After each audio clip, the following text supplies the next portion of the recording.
Prescience is I a lost my train of thought as well. I think it was Well, it we'll was your pick up. fault. he's gonna cast Jason used a command point, so now he's down to 9 rolling 11 command is a points. 5+1 thing. So that is the end of my. Oh, what did he use this command point on? I'm sorry, I didn't I hear it. missed it. Oh, okay. There you go. Yeah. He did use one, and we'll see if We we can will get that start knocked onto the over scoreboard. Yes. Ah, we'll see it. All right, so we'll start over here with this Contemptor with the double butcher, the back one. He's going to target these plague bears. They both have havoc See? launchers, so the havoc launcher I will put into. I'll put them into the plague bears as well. So they are -2, correct? -1, right? It's always an interesting weapon to see actually like in use the butcher cannon from the Contemptor Dread, It's going to be hitting on 3s, re-rolling 1s. just versus the. Alright, so 1 miss. Wounding on That is 2s. kind of the downside of having like these really nice custom dice. I don't know about you, but I cannot see anything that. I don't like them. Yeah, I do not like them at all. I don't mind if a die has a symbol on the 6 or the 1. Or the one, yeah. And pips on all the other sides. But when you have a die that has the numbers and each side looks very similar, it's hard enough to get guys to roll where you can see them, let alone you not even be able to recognize clearly that they rolled a 2. But we'll get closer with when we get the dice cam rolling, so we'll be able to see a little bit closer, and maybe get a little bit more recognition of what are successful. I mean, heck, that's half the fun, just seeing, hearing, and feeling the dice roll hit the table. That's good part of the game.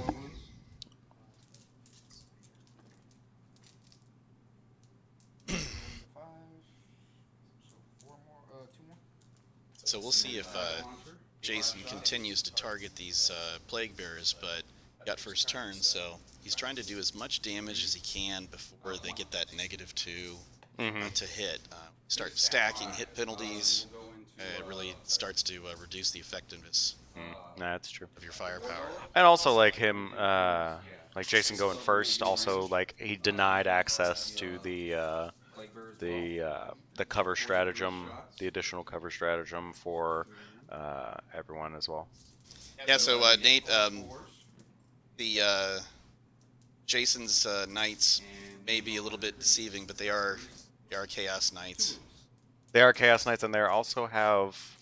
He does have chaos. He doesn't have chaos demons. He has CSM, actually. Yes, and he also has a red corsairs. Yeah. A battalion. He's taken those 3 chaos space marine units so that he can get his extra command points. So yeah, he has. Yeah. So we have chaos demons and chaos knights. Well, chaos knights plus chaos plus CSM.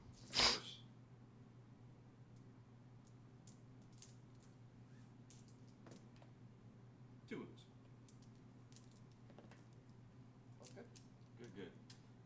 Let's get the Marines in there. They advanced, so they're not going to shoot. These guys moved.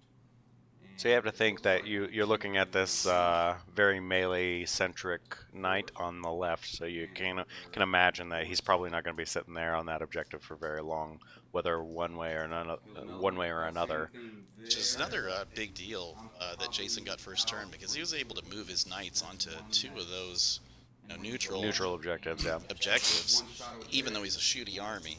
So even though this plague bear is a huge unit, because they weren't in their melee, because they weren't able to get up there onto those objectives to block them out and control area, now they're at a disadvantage, because if they want to get close, they're going to be running right into knights. Jason clearly showing his affiliation to Chaos with the Chaos tattoo. Yes. I wonder if he's a loyalist, like in disguise, maybe like some sort of Inquisitor, just trying to fish people out. Melt-a-gun. 6 shots.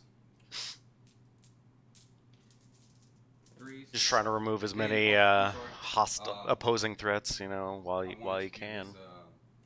Well, one of the big deals is getting that plague bear squad reduced below 20. Ignore the modifiers, but I was gonna do the, Once you do that, their innate -1 to hit goes away. Yeah. So that is 4 wounds. But I mean, even if all they do is soak up shots, to be fair, that's kind of what their job was to That's do. what they're there for. Exactly, That's like exactly what they're there for. 4, 6, 8. all these guys. Hey, shoot me! They shot all my guys. Oh, good job, guys. And you can also see how Jony is pulling his models as he takes casualties. That one at the very bottom of the screen, he's still there. And he removed all the ones in the middle. They're no longer in unit coherency. But it doesn't really matter because what he's using those survivors for is to block out zones of the board. Exactly. So my last cannons will just target the plague bears as well. Well, I mean, he'll have the options. So at the beginning of his turn, to move closer or to not move at all, and like those are his. The risk is that if in his movement phase he cannot move them enough to get them back into coherency, they're not permitted to move at all. Exactly. So if they're far enough apart, he might physically be unable to get them back into coherency. just making sure that you don't remove the one guy on the far side and the one guy. It's always the one guy that's going to be the closest model, so that they can't destroy your characters, you know. And then once that guy goes down, then they're going ham on Armin and everybody, right? Hey, but we got protect the boss. Yeah. Every single time. That's our job. Sacrifice the body. So, Eric, you're doing Counting objective points now. Yeah, so it's looking like Jason's going to score a victory point for holding an objective. He's going to score another victory point for holding more objectives than his opponent. Yeah. He destroyed a unit. Did he destroy a unit? I know he was shooting at plague bearers a lot. I don't think he got one. I don't think he destroyed a unit. Jason, did you destroy a unit? Yes. Okay, which one? The rubrics. They disintegrated so fast I didn't even see them. I know, right? All is dust. Literally, now. So, yeah, that is the end of my turn. Okay, so at the end of Jason's turn, you can see that he scored 2 victory points. You'll notice that the scoring isn't quite as high as what you would see in an ITC match. And that's because these victory points are harder to get. You have to work for them. It's not just, I'll study your list for the first 10 minutes of the game just so I can figure out how I score my 12 secondary points. You got to fight for everything that you get here. So here we go. So Jason, with these are essentially brand new Chaos Knights. He was still able to successfully complete his turn in 12 minutes, or not even? Yes. Yeah, 12 minutes. Very quickly. Yeah. So brand new Chaos. Of course, his time is running and nobody's hit the timer. Might want to hit the clock.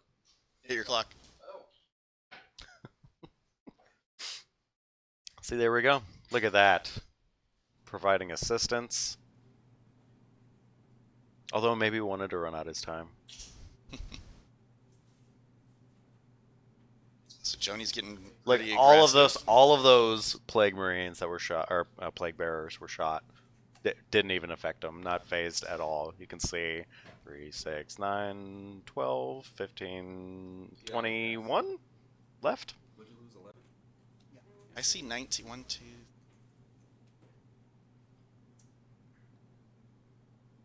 I see 18. 3, 6, 9, 12, 15. Oh, you're right, 18. Yeah, so brought him under that 20. Yeah, he's lost his -1 to hit. And he's really pushed forward. The plague bear is getting pretty close to knights there. I don't know if he's gonna.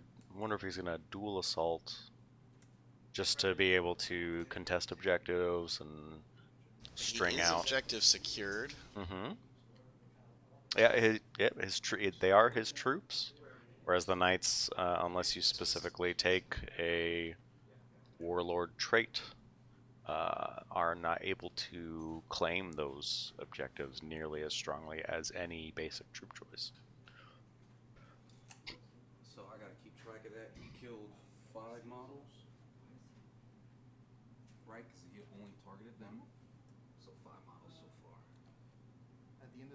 And that is a Knight Desolator, I believe, is the melee version. Knight Despoiler, excuse me. Yes, the Knight Despoiler with the Reaper Chainsword and Thunderstrike Gauntlet. About to go punch somebody. Being useful still.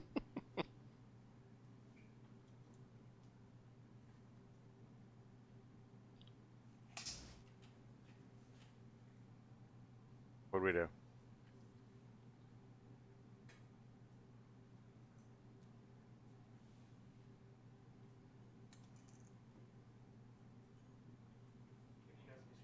Oh, okay.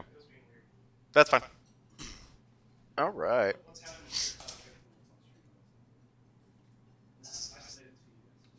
Oh, okay, so we are getting the unique experience. What we see, not what anybody else sees. Like dead people. Like, I see dead people, but I don't think anybody else sees them.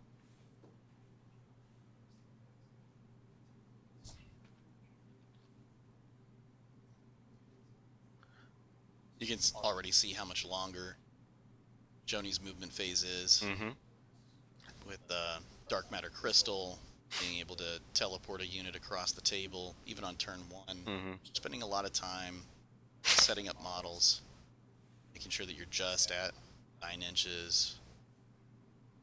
And that's the other one, you know, like, again, so, like, he's got 2 phases that he has to deal with, whereas his opponent doesn't, because having taken Marines instead of Chaos Demons as allies, like, he's not really dealing with the Psychic phase that much. He doesn't. He has.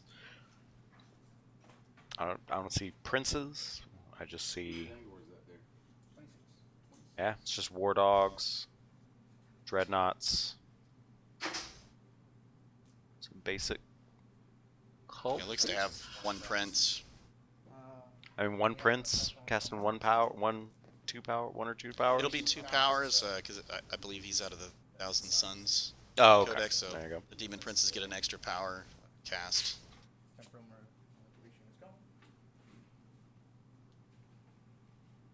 And you can really tool them up too. There's a Warlord trait in the Thousand Suns for +1 to your cast attempt. Mm-hmm. So Armin has that innately. You give that to a demon prince. Now both Armin and a demon prince, Thousand Suns demon prince, are both casting with a +1, which can be pretty huge. I used the Seer Council stratagem in my Eldar army all the time because it was just critical to make sure that you got powers like Protect and Quicken. Just very essential. There's nothing worse than seeing your 300-point beefed up Shining Spear squad that is just ready to murder, and then Quicken doesn't go off, and it's just sitting there in the middle of the board. Well, I mean, same here. You're watching, making sure that if you like move and advance, and you don't get your warp time off. It's like, whoop. Which is what makes Dark Matter Crystal great, because there's no roll, there's no way that anybody can deny it. And it's a great way for a army that's slow to get out of the gate. It's a great way to get a unit like those Zangors right in their back lines, right up in their face, and start getting the other player a little bit uncomfortable. And then they might start making mistakes. Pressure. Gotta give them that pressure. Pressure is always good. If you can force a unit to fail a morale check, you could destroy that entire unit. But if you cause a player to fail a morale check, like Chaos, you might accidentally get them back. Maybe if you take the right icon and banners and whatnot. But yeah, if you can get the player to start Unravel, you can get a player to fail a morale check. You've probably won the game. Start making errors. An internal morale check, if you will. Yes. Not a game morale check. Mr. Bealey, could you do a favor that has been annoying me the entire time? Mr. Jayson is not Chaos Demons. He is, in fact, CSM or -3. Chaos Knights. He is one of those two. He has no demons. There's a cat sniffing my toes. It tickles quite fiercely. It's okay, kitten. On these guys? You are appreciated. I think it's only on infantry. No questions from Nate, though. We do not take questions from people who don't give us their time. That's why you can only do it on like Obliterator. If they don't give us their time, we don't give them our time. I'll double check it. Really, I'm just hating on Nate in general, just because I can. And he's not here. What's he gonna do? Defend himself? No. Cannot. I think it's really interesting what Jony's done here, because he's thrown these plague bearers forward, which I would have expected, but he chose to bring those Zangors in the back, very back. It gives him the advantage of forcing Jayson to decide if he's going to finish off the plague bearers or if he's going to shoot the Zangors. It just depends. If those Zangors don't make their charge, if they don't have the +1 to their invul, if they don't have the -1 to hit power that's thrown on them, they could be easily wiped off the table. Well, again, he's trying to apply a lot of pressure to this relatively weak back line, whereas these two knights... The gambit that Jayson could play is that if he decides that he wants to remove those plague bearers, which are not nearly as tough now, he could eliminate them, and then there's all those characters standing right in front of him. Now, the blue knight might be closer to the Zangors, but that red knight's definitely closer to all of his characters. So, well, but I mean, even if he that's the thing. If he dedicates all of his fire into these plague bearers, they're going to start. Yes, they will start to dissolve and be removed. But still, that's what 19 wounds with an invuln and a feel no pain save. That's a lot of raw wounds, even without the additional -1 to hit. I'll tell you what, though, when shooting at plague bearers, it's always nice to have weaponry that does more than 1 point of damage. Yeah, because that really helps you get through that disgusting resiliency. So you have your war dogs back there, so they're able to do a couple points of damage, and your the Gatling cannons on the knight will be doing multiple points of damage. And it seems that as foretold, the Zangors made their charge. They seem to be starting to engage this back line. A 9-inch charge, but because of the Brayhorn, +1 to their charge distance, so it makes charging out a deep strike much more reliable. A little more safe. Yeah, safe. I like the 3d6 charge. Oh, the Bloodletters have better. That's like, even my dice rolling probably couldn't prevent me from getting in, but... Bloodletters, not blood crushers, but they're so big and beefy. Bloodletters. They're moo cows. They're moo cows with dudes on their back. Or oxen. This is a competitive stream, Rob. Exactly. We're competing on pure charisma. Listen, paint, modeling, it's a very competitive point score. You want that best overall score? You need that good paint job, those good models. That's true. At all of the events that we run, if you want best overall, you better come with a really nice painted army. In our first year at the Dallas Open, the person who won it, he went 4-1, but he scored a perfect score in his paint, and he walked away with the best overall.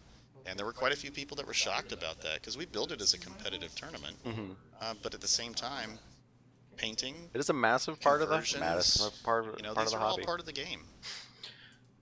I mean, even at this last year's Dallas Open, there was an individual who I think went 0-4, but walked away with 3 prizes, I believe.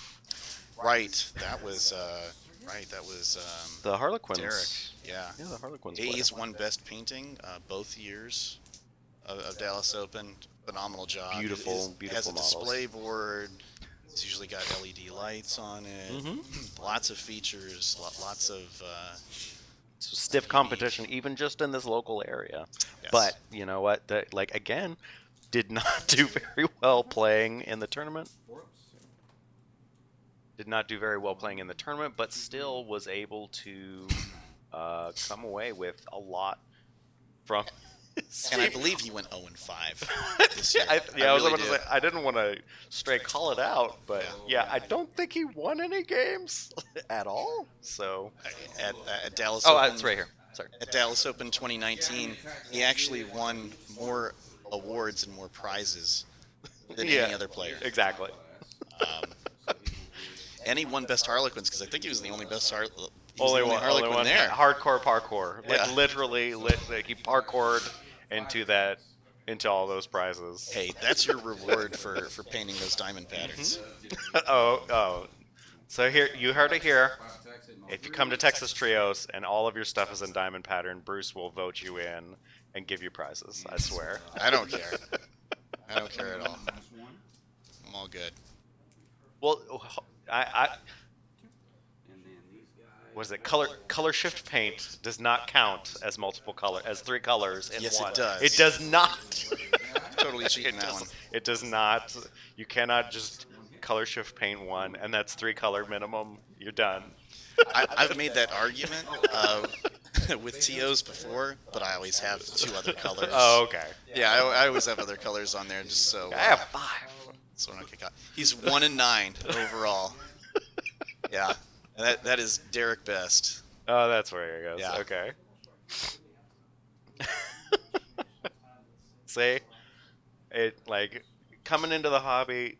Yes, you can be a phenomenal general and you will come away with prizes, or you can spend a lot of time on your models. You can be a dedicated painter, and you can come away with something. You can come away with prize. And there's a lot of very good players in the state of Texas, and I don't think that a lot of people even really understand that because a lot of these players don't stray outside of their region of the country, and until you have somebody like Matt Ali, who pops up into the top 8 of LVO, you don't even realize it. But at our last Dallas Open, we had John Lennon, Florida. He plays Gene Stealer Cult predominantly.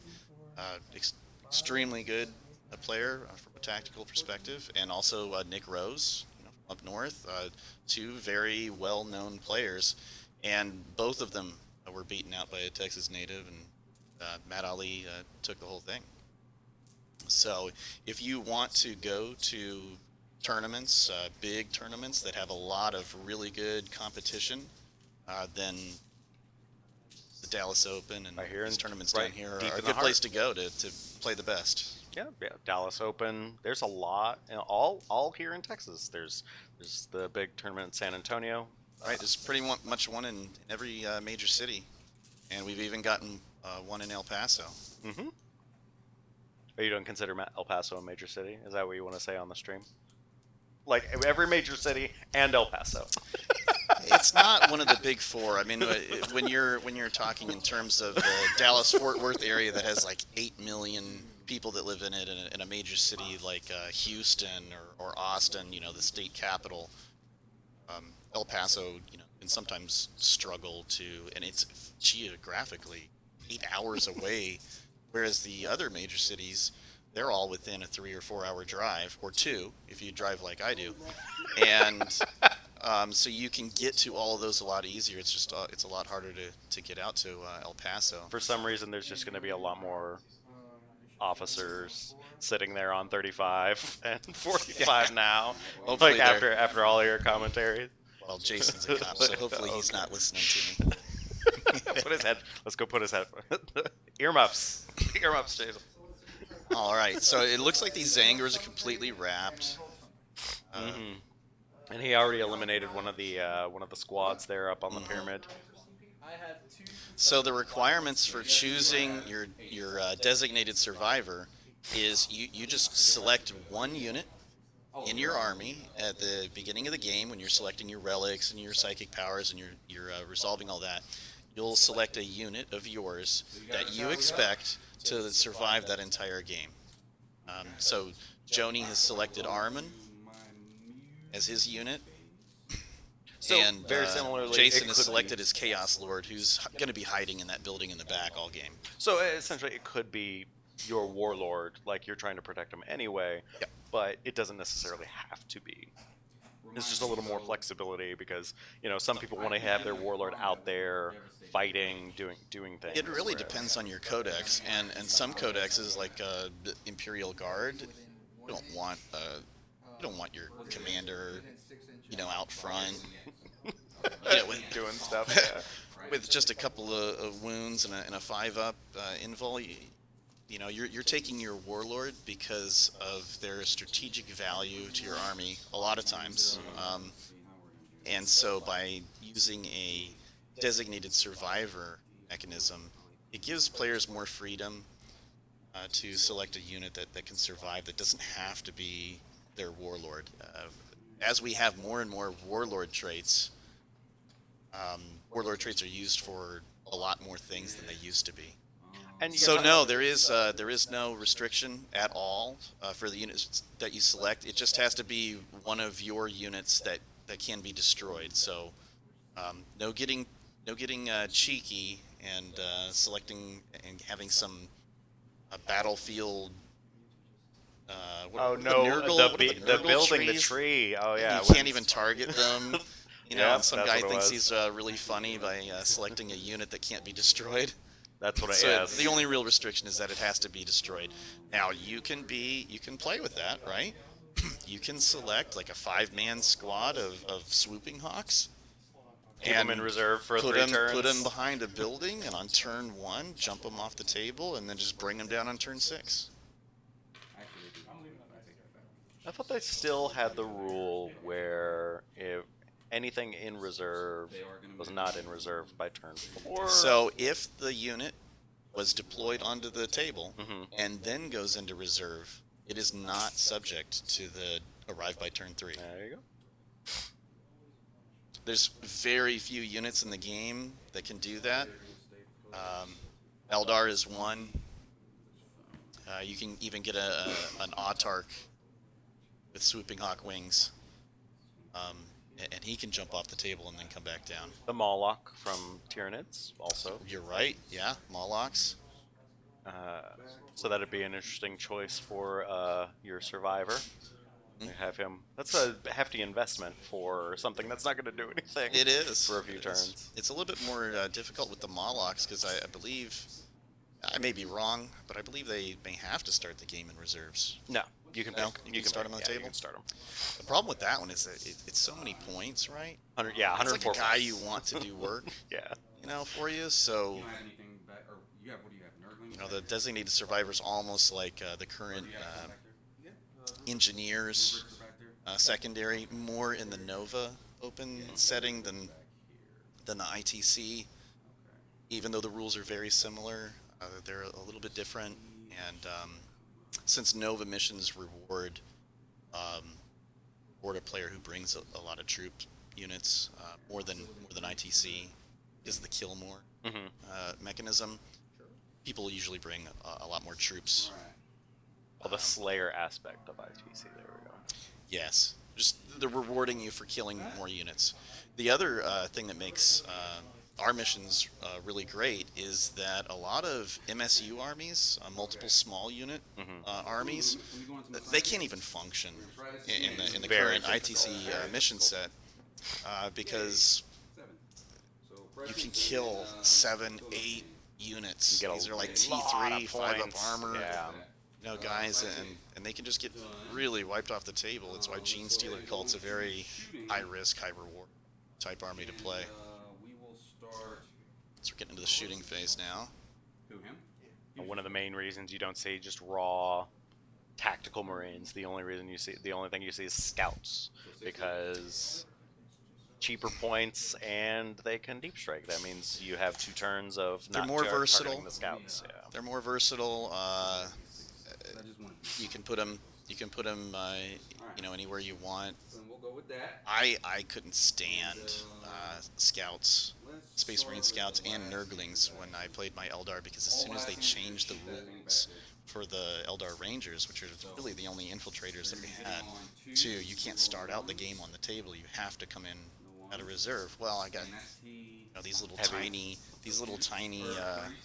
Space Marine scout squads sitting on all the objectives, and I can't even drop on them. So it's very frustrating. D6. How many wounds does it have?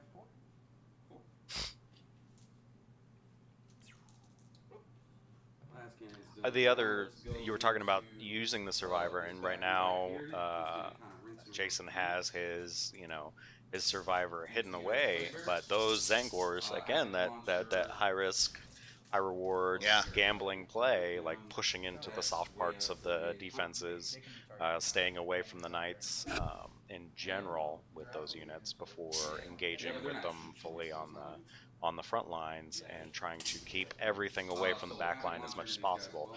Jony is they made quick work of that one squad, and they're already trying to chomp into this ward off. Yeah, and one thing that I didn't really visualize when Jony started this strategy of putting those Zangors in at the top of the screen is that he's really hemmed in Jayson so that half the table now is blocked off by those plague bears, and then he really doesn't have any freedom to move north because of the Zangors that are closing in. So he's quickly being backed into a corner. Also, well, again, so we're talking about castling, and then also having your survivor, his survivor is back there. So like as he gets closer and closer, that those 4 points are starting to look a little bit more juicy. And again, his prince has wings, so even if Armin is sitting back in the corner, that prince can just fly over that building and he can start engaging, and is significantly more imposing in close combat than Armin. And one thing that I've picked up on is that Jony has burned through a lot of his command points. He's only got 2 command points left, so that's a 1 or 2 long war stratagems, and he's pretty much done. So while right now it looks like he is all over Jayson, this is still very much a game. He's got those 2 knights parked in the middle of the field. They're on objectives. They're still projecting a threat radius. So we'll see how it turns out. Don't have anything else to shoot at into the plague bears. Oh, not a bad roll. It's gonna be on force.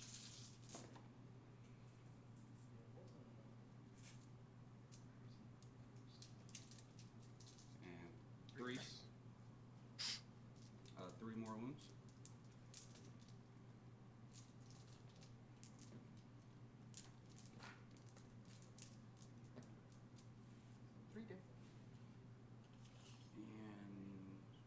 I don't know if he was practicing his rolling skills there or what, but my lord, Jony rolled a lot of He's making dice saves. there. Making saves. Making saves, making feel no pains for those plague. Don't cheat on stream. Because apparently cheating the rest of the time is fine. That's fine, yes. Yeah, that's okay. So you heard it here. Just don't do it on stream. From And Bruce honestly, here, don't come teamwork. to Texas and cheat. It will not end well for you. You can cheat, but just not on stream. That's the lesson to take away. The takeaway from this. Let's go. Let's do his heavy stubber into them. All hit. By the way, that is. Sorry, 3 wounds. I wish it was, but it is not my Twitter handle. At Rob is not my Twitter. At handle. Rob is not your. Yeah, so it was interesting. I actually had another segue. I'm going to go into that one. Listening to a gentleman who had a single letter Twitter handle. He was just an early adopter, and he had like, I'm sorry, like a 3-letter, like heavy Ann or something like that. And it was interesting because he got so much email trying to get that Twitter handle. They wanted it. Like so many people, he ended up. It's like back people in the, offered thousands of dollars for just that this handle. Twitter handle. It was interesting, and he ended up not getting rid of it. But what instead happened, unfortunately, he got hacked, and his handle was taken away from him.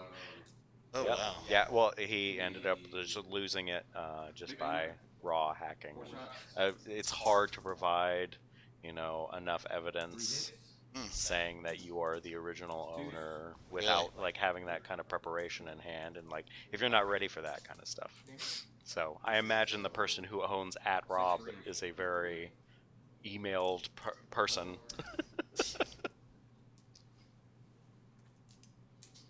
And then All right, so these plague bears have disappeared from the top of the screen. Well, there they go. Yep. Frankly, Wait, there's still there's still a couple down in the cell. two holdouts there. But I have a feeling they're about to go too. A lot of dice coming at them. Yeah. 3 more. This is where the Saves, feel no pains. Yeah. There they are. That's them, Mike, correct? There you go. That was the last 3 plague bears. What we were talking about. Yeah. That And was so their that's all. Both players are already going to start thinking about next turn, right? Because those plague bears are no longer there. Right? He's got Armin and character yeah, character cover is gone. Armin's his designated survivor. He's just chilling on that ziggurat, and You know what? Although to be fair, with some maneuvering, with those Zangors just being on the board, if he gets far away enough from that knight, the character rule still applies, just because the Zangors are going to be radially closer to, like, the blue knight. Like, he probably couldn't get far enough away from the... I think by virtue of the fact that they're already engaged in combat so far away, not to mention the fact that they are progressively getting closer to that building, and that building has got a lot of units inside of it, including the designated survivor and an objective. So, Well, so the red knight is almost a pure melee knight, so he's not particularly worried about drawing fire from there. But if Jony were to move his all of his characters towards the Zangors, then the Zangors, just by existing, give those characters character protection. the other thing you need to remember is that he's sitting his characters on that ziggurat. Now, the ziggurat is considered to be a ruin, and so the knights cannot go up into that ruin. So, unless the model like Armin that you see the purple ziggurat, unless he is right on the edge like that, and then a knight comes in and makes contact with the ziggurat and then spends command points to be able to swing against a unit that is up there, he's not going to be able to touch any of those guys with melee. He'll have to shoot the characters off the table. We have to use stratagem now. Yeah. Tony. Yeah, I'm going to use stratagem to attack you. Yeah. So right now, again, so you were talking about the ziggurat being high, so normally the knight would not be able to, like, something that large, but Right. he's having to use a specific knight stratagem that allows chain sweep. Melee attack weapons normally, but I can't use stomps. So chain sweep, he's trying to sweep into the ruins where he has 2 inches deep of assault range instead of the single inch where everybody has, because like the ziggurats are more than an inch tall. That means basically you cannot make base-to-base contact or be within 1 inch of the base, even on while the model is sitting on that ruin. Now, if he were on the second step, he wouldn't have any chance at all. Well, actually, he would, because the stratagem specifically says where you can go 2 inches in and 6 inches up. So Right. you have quite a large threat range, even in something like, you know, a high ziggurat or Yeah, any model on that lowest level. even of the I would argue ziggurats. even on the second level, depending on how deep the model is. Those are 2 inches, so even if you're based, But it's 2 inches in, 6 inches up. but once you get up to the second level, unless your model is right on the edge of that, you're going to be just a hair over 2 inches away. Well, but look at So- those base sizes. Those So are I'm some going to big start base here sizes. because that dude can actually. Those are some big base sizes, so I don't think he So even he's gonna get he could There. avoid base not having his plus base 1 being for on warlord trait, the plus another one for near the 12. edge. So I So, don't think there's a way to be safe from 5 base. these knights Iconoclast, punching those models in the face It does look like that. and with warlord his trait. 7. stratagem. But again, he's had like. 6, It's if 7. nothing else, it's tactically sound because he's having to use CP to just make his normal attacks that he would have normally made. So And you've seen Jayson has moved his Blue Knight off of that objective. He sees that Demon Prince there, I have to spend something. and he's going to go after that guy, try to kill him. But because I got 2 I was 6s, I'm told using the to- chain oh. sword, I get 2 extra attacks. I was told to push the Full price for the Yep. the mic away, and now I'm being told to push the mic back. I mean, decisions. Come on, guys. Make up your minds. Everybody loves my melodious voice, so I guess they want to hear a little bit more of it. You know what? I understand. I hear me all the time, and I love it, so it's great. Can you imagine? Could you imagine that? Just waking up to this every day, because that's what I do. I wake up to this every day, Bruce. Okay. I know you want to imagine it. I'm good. Okay. What's amazing to me is that little baby knight's still alive.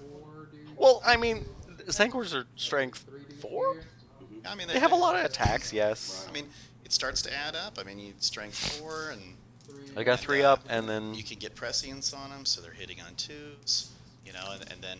I don't think I already did. I already brought it in, even though, Bailey, you told me to put the mic away. Now Nate's... Somebody's lying. I don't know who it is. I want to believe that Nate is lying, but you know what? What's his incentive here? And that is it. So 0 CP left for Jony. Jason's got 6 left, and then we're tied on VP. But yeah, and what's really scary is that both of those big knights are still up. I don't see any degraded profile at all. And it's quite possible that the Zangors could sweep through the backfield, but they're pretty far away from their buff units. Usually these buffs are coming from Armin or the Tzeentch Demon Prince, and they look to be way more than 24 inches away. So, and you were talking about Presidents. I don't think Presidents is going to be coming. Well, maybe from the Prince itself, because it doesn't, like, just being in combat doesn't necessarily restrict. I'm not sure if that Demon Prince is going to be there in 5 minutes. He's about to get some feet in his face. Oh, there you go. So the War Dog's got 1 wound left. That's amazing. He is holding out. That's really the difference when you've got Zangors and they're not buffed. They're not crazy effective. They're still good. I mean, it's 7 points a model. Strength 4, 2 strength 4, AP a lot of threat attacks. You know, that's great. So don't get me wrong, they're a great unit, but they really need that support. The Thousand Suns operates a lot like Eldar. You know, people screamed and cried about Shining Spears and how broken they were, and it's only 300 base for them. And I'm like, hey man, I gotta have Protect on them. I have to have Conceal on them.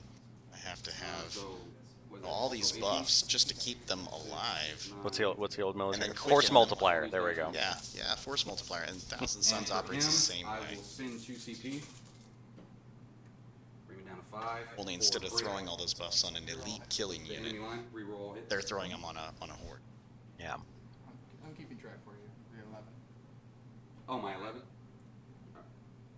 All right. So hitting on 3s, rerolling 1s. As far as we've come through, like only the 2 victory points coming through. The objectives have kind of been shifted off of objectives. Look, if you're not destroying units, then you're definitely not destroying a unit that's on an objective. Exactly. And then, honestly, it makes you think about, do I want to put the unit on that objective? Because I could be just handing my opponent a kill point. So, in these kinds of missions, you're not out there to hold 4 objectives. It's actually exposing you to more risk, because any one of those units on any of those 4 objectives could get destroyed and just handing victory points away. So 3, 4, 5, 6, 7, 8, 9. So like we predicted, Demon Prince gone. I know he's on his super last profile, so he will be hitting you on 5s. Does he lose attacks?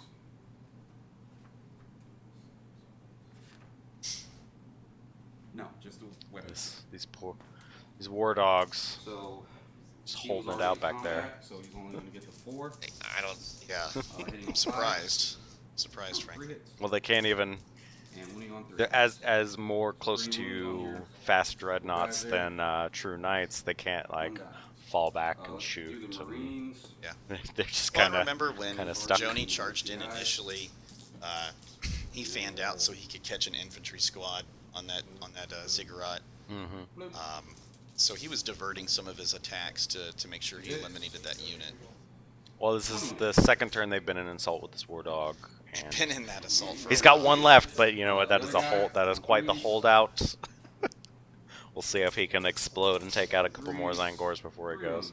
I don't think he's actually killed any Zangors. The War Dog.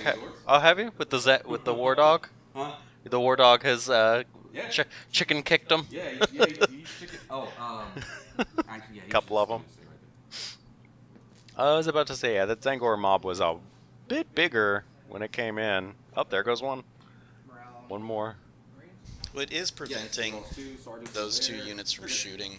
Mm-hmm. So, my lord, if he didn't have those guys wrapped up, I don't think he'd have any characters on the side of the table. All right, so I did kill a troop. I forget what all the You things killed are. something that was on an objective, and you killed something that is a troop. Mhm. So that's 2 extra points. There you go. You killed and you hold more. And does he hold the neutral objective that he placed? Yes. Yes. So you'll get a point for that. He, however, does not have a unit in the enemy's deployment zone. Not quite yet. He's got to be close though. That Red Knight And is getting I there. believe, I believe if he had followed through with another 3 inches of consolidation movement towards Piled in. Armin, he might have made it into that neutral zone and scored another point. Killed someone on an objective and then he's holding the neutral, so 5. So 5. 5 just not. I don't know if our clock is right, but it seems. Again, we're talking about how knights have like an inherent advantage on speed and time, but if those I mean, clocks are right, then Jony is Jony quite. is a very experienced Chaos Demons player, and he moves his models extremely quickly. Moves fast, rolls fast, go. So Yeah. that's a testament where you got a player Practice. playing knights and he's got 40 minutes left, and you got a horde army that's got an hour left. It's And people talking about, oh, you know, horde armies slowing the game down. It is very much up to practice, the player, you know, specific being very. Right. All of that together. Now, see right here, whoever's in the center of the ziggurat probably can't get meleeed by either of the knights. So, but very exposed in that position to. So what Jony's doing now is he's doing what a lot of experienced players do. Is they kind of map out that 9 inches. Mm-hmm. They want to see where that is so that they can string unit coming in, so they'll be all around that and create as much board presence as possible.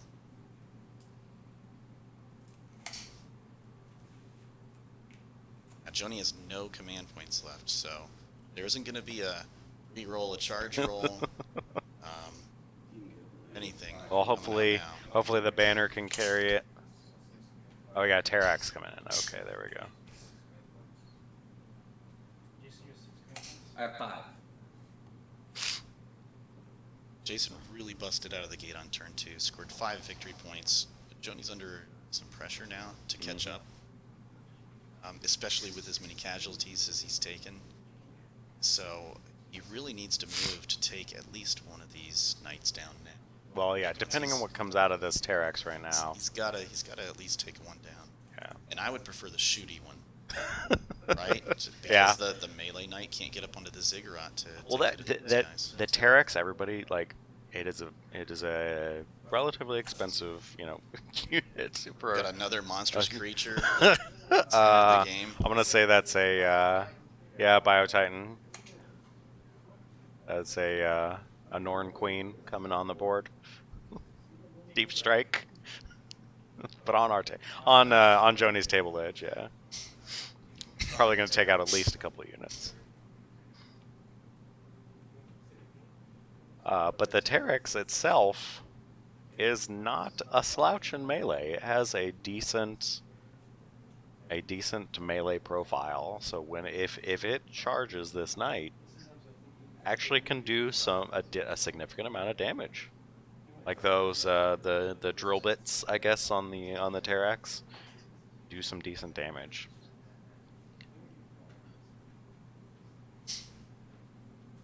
we got a lot of stuff coming out, because here comes another tray. Yeah, You and wanna just hand 'em to me over here? I'm sure that Jony's going to bring in all of his reserves on this turn. Exactly. He's got no blockers left. Well, considering he, like, you know, you saw how, like, small his force was at the very beginning. This is the turn where, you know, all the rest of his forces come in. His Bloodletter Bomb, his Terax coming in. Like, a lot of forces are coming in all at the same time. So he shunted over. Excuse me. So seeing whether or not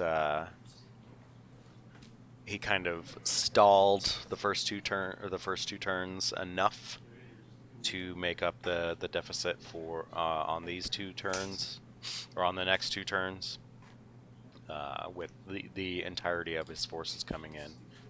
But a lot of versatility, a lot of surprise, a lot more flexibility in the way he can start maneuvering. Yep, and you'll see that Jony's using these movement trays. Mm-hmm. A lot of times players will drill holes and insert magnets in them so that they can quickly load and unload models in and out of the trays. And moving an entire tray 6 inches is just a whole lot quicker than moving the models one by one.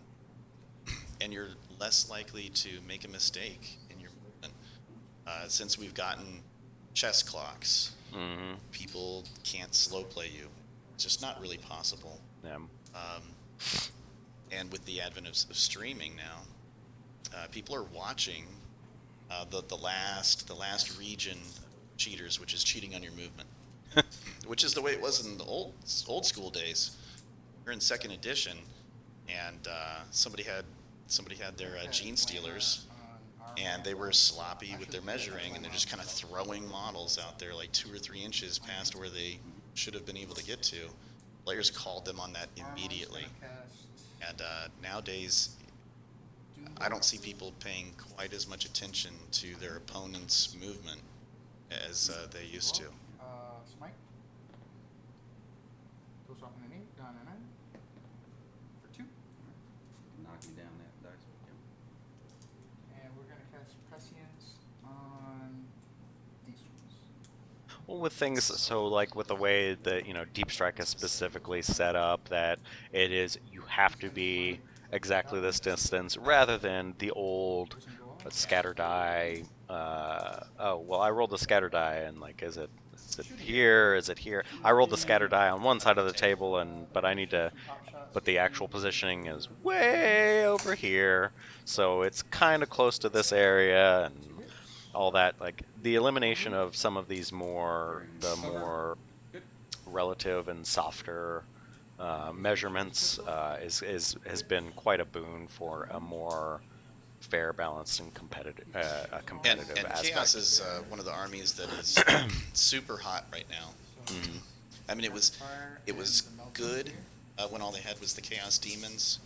The first Chaos Space Marine Codex was pretty lackluster, but they've gotten some buffs since then. Bolter Drill, some of the specialist attachments that they have, more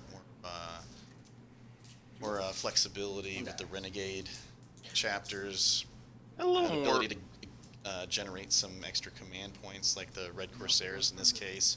A little more recognition of some of their more robust units and psychic powers and stuff And like then that. Thousand Suns came along, and there's a lot of great things in that codex. That the Zangors are a great beatstick unit. Ahriman is, one of the best casters in the game.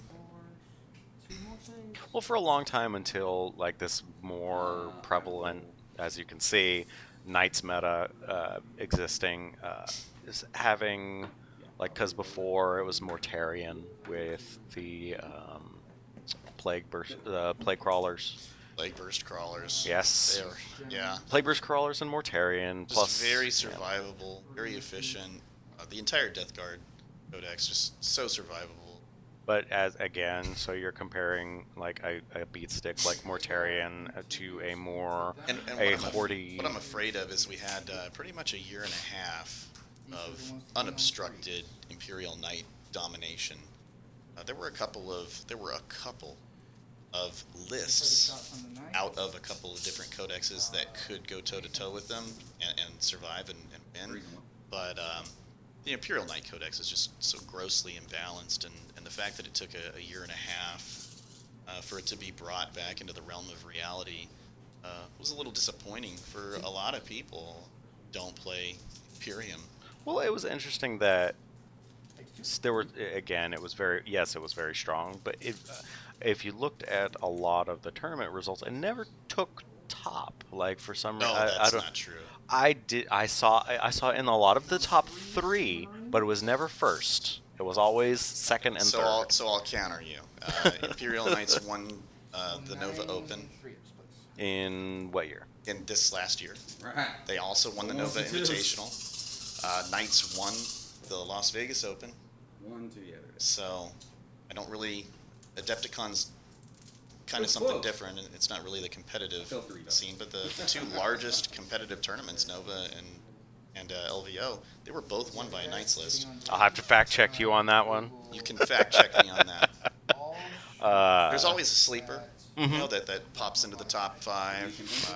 You know, somebody playing Necrons, and you're like, how the heck did that happen?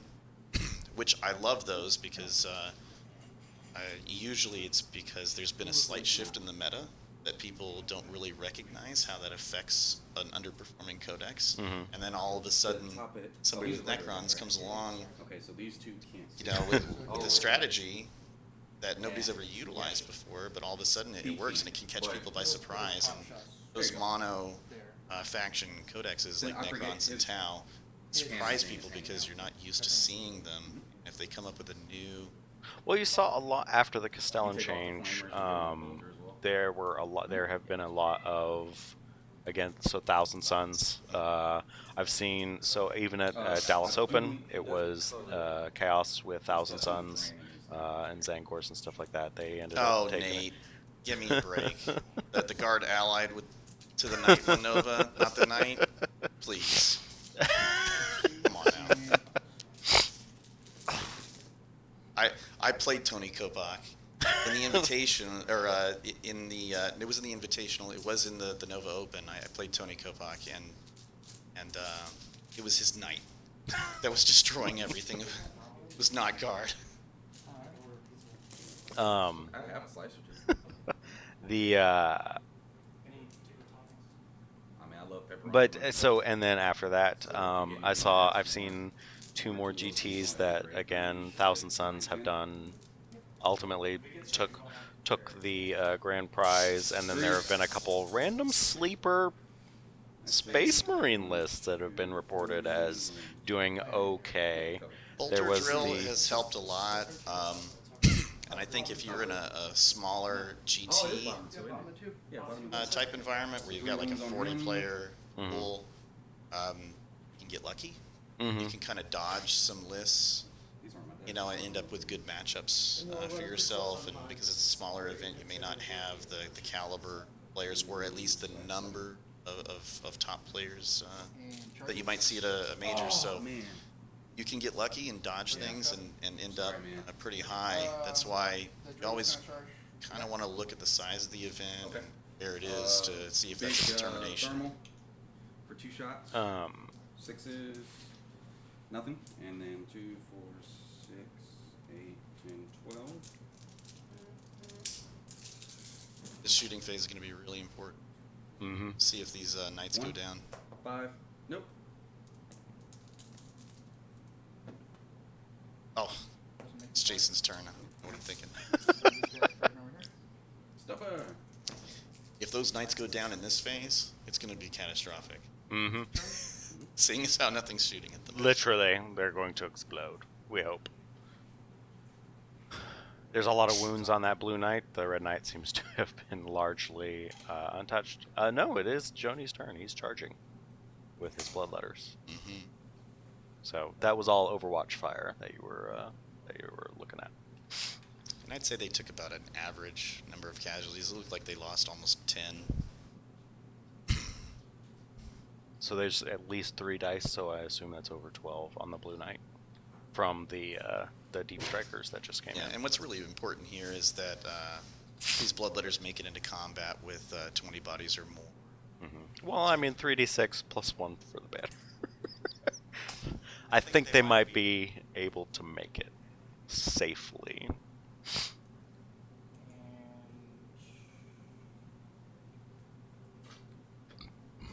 Again, you know, there are always those horror stories. Deep striking 4 inches out and rolling 2 1s. Yeah. Well, hell, I was playing in the hashtag Clifton Russell. I was playing in the Nova Invitational last year against Jared Friedman. A really great guy, just the nicest guy and a really good player from Beast Coast. And it was the first round of the Invitational. I was playing my Eldar, had a huge squad, a 10-man squad of Dark Reapers inside my Wave Serpent, you know, for protection. He got first turn, shot his entire army at that Wave Serpent. His very last shot, he blew up the Wave Serpent. It exploded, and I rolled 5 1s at half of my Dark Reapers obliterated in that stroke. And we just kind of looked at what just happened, and I was like, wow, that's game. And he was like, yeah, I think so. And it sure was. It went down pretty quickly from there. And then I got a whole bunch of ribbing once I got back to Texas. Lost in the first round of the Invitational. Sorry, Well, Sack. luck is a skill that you have to practice and have in your back pocket at all times. Gotta hone that skill. There are some people I've met that have that skill naturally.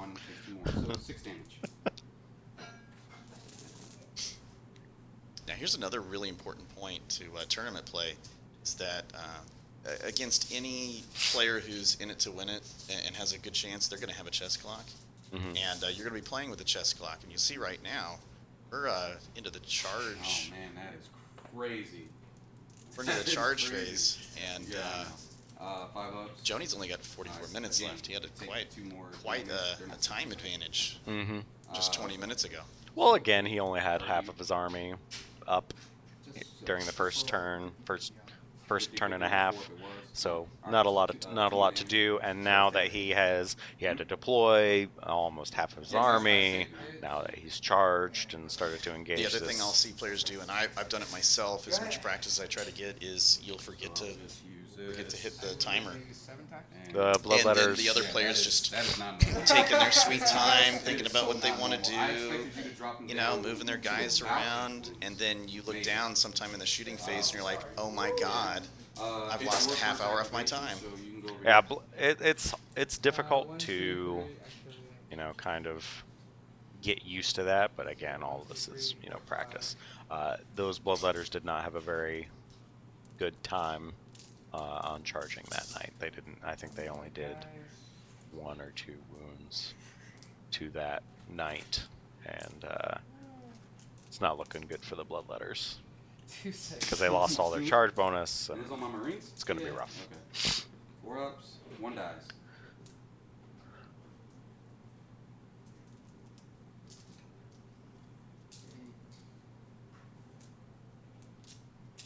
And I'm the refund. Zangor's coming in, trying to get rid of this last war dog. Can't roll 5s. So out it. Oh, he's got some 5s. Is that 5? Yeah. Alright, he's got 1 wound left. The other war dog. 4 up, babies. He's dead. Oh no, there we go. Oh! Okay, so that's cocked. Ah, yeah, he's dead. Because I rolled one or 2 ones, and 1 was cocked. So it might have actually been a save. See if he explodes. He does not. There goes that war dog. Took a little bit. Gone. Hey, he paid for his points. I don't know. Those things are pretty. They're just If short he of had folded, 200. it's more or less a Alright, so I'll T7 go back over vehicle. here. Let me get these Marines out So of the way. this is Start only with the guy, bottom of turn 3s, 2. I know. cocked. So Alright, so 2 he held dice, them off for a turn 1 ish, wound. and then they're piling into the next war dog. We'll see if they can, if Even this that next one one holds turn up. delay, 4 attacks, right? 3s, if they had been able to kill that 3 wounds. So war we got dog 4 saves when over they here. charged, and then consolidated into that other bug and locked Man. it up, I never make saves. The They would Zangors be definitely made their destroying it points. right now. They, They the would be destroying Zangors it and are working. then advancing towards And then that over here, building. He's gonna obviously stomp. And there's a lot of squishy stuff And he in will that building. have, what did he have? 18? So 3. So all this minus 2. So 5. Warlord trait. Iconoclast. And now you were talking about character protection, getting worried that you're not going to be, that all of a sudden you can target the character as well. All of these deep strikes just came in. But that drill dropped right there, right in the center of the table. It is 29. A lot of that danger has gone away. His only danger now is those 2 knights. That's why I call it. Alright, so this. So, and they can fall back over those units. So, They can, but again, their, for lack of a better term, reinforcements have been cut off. Like, there is a big wad of bloodletters, and there's a big wad of havocs, or not, yeah, havocs are the flyers, my apologies, the heavy weapons, devastator equivalent of chaos marines, whatever they're called. the Havocs. That's what it is. Is that right? I was right with havocs. I think so. Raptors are the flyers. There we go. Yeah, so Raptors yes, are havocs.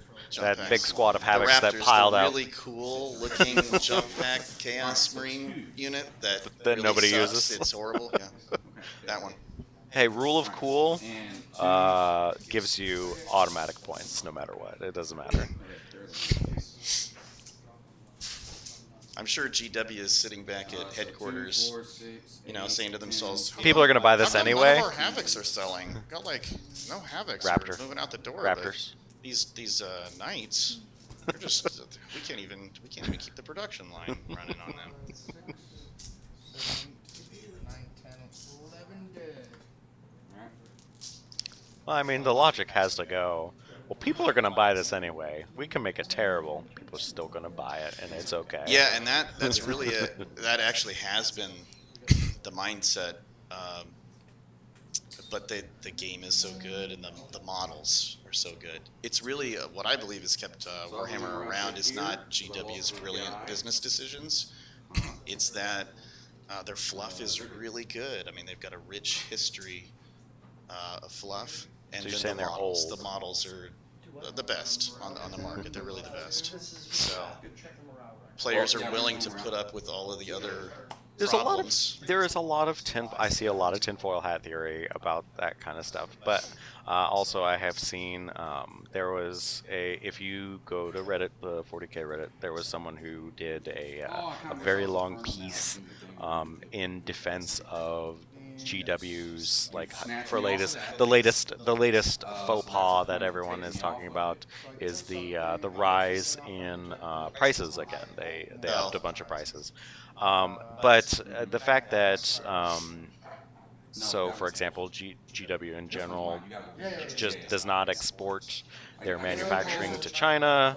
That they pay full UK taxes, that they don't have tax shelters, that they are a above level company in general, goes to show that their business practices, as much as everyone would like them to be as shady as they could be, is probably less than what most people. Again, these are sweeping generalizations. It's shady at all. But they still got to make money. I mean, everybody. Their problem is they're so siloed. Basically how it works is the sculptors sculpt a beautiful model, and then they hand it to the rules guys, and they're like, "Here's your model. Make some rules for it." The guy's got 2 pistols. So then the rules guys are trying to figure out how to make a character with 2 pistols something. And you change something, but again, players, you change something in the meta, and all of a sudden the entire meta will shift. So it doesn't even matter. You can say, "Oh, this unit is terrible right now," and then all of a sudden the meta will shift, and it's the best unit, in the game. So let's pay attention to this here. So he's fallen back Jason's from the fallen back, Zangors. and he's probably gonna try to light these Zangors up. That one more dog finally going down. Well, now it's time to retreat and shoot it as much as possible. A lot of bloodletters died. Yeah. and the Bloodletters did Wow, not do much out of I've there. not seen the Chaos Knight in action yet in combat. And that's pretty impressive. He has an additional, so they kind of combined a myriad of different abilities into one, a myriad of different household abilities into one. If you have played knights, so there's House Griffith and House Terran and all that other jazz. So with the Chaos Knight, they made it where if you charge or are charged, a bunch of different things fire off at the same time. So normally Griffith, you can get the +1 attack, or Krast, you can get rerolls to hit, or being the examples. With the Knight, with the Chaos Knight, I believe it's Iconoclast, you get, not only do you get the extra attack, you also get an additional armor penetration value, and your opponents get an additional loss to their leadership, to their morale value. So all of those things happen every single time you charge. So the melee knight being very, very, very strong, and even the shooty knights also very strong in that they, with their stomp attacks, are not particularly hindered by close combat, but they are, further amplified. And you can hear the players talking how that shooty knight isn't even degraded. So, yeah. Jony dropped in with those. He's got to be havocs and did his best to shoot that thing up, but the attack sequence didn't go too well. Yeah. And a non-degraded shooty knight wandering around the board is not something you want. Well, here's hoping that Havoc and that Terrax can do a little more work. Wait, so this doesn't make him the closest, or does it? It does, right? Now it does. Yeah. Now it does. So talking about that character rule, that Terrax had been is protecting him up until this moment, where I think it's difficult to Jayson tell, but I think you're going to find that is still the closest. No, see, that Terrax just protected it. Like, just by its pure existence. They look about the same distance away, but remember, it's measured Vertical. base to base, so you're following that hypotenuse up to where that model is, and that's going to keep Armon alive. Wow, breaking out the big SAT words with hypotenuse there. A squared plus B squared equals C squared. That's all I remember. I hated Trig with passion. But yeah, here we are. That thing. Yes, we hated Trig, but apparently, because we're playing this game, we love statistics. Yes, I did love that class. Everybody loves statistics that plays 40K. So if you I got an A if in you go in statistics. if you go into math and you find, oh, you know what, I like the statistics class. I'm gonna do it a whole bunch. Like, you want to do it as your hobby for funsies, that's come play 40K.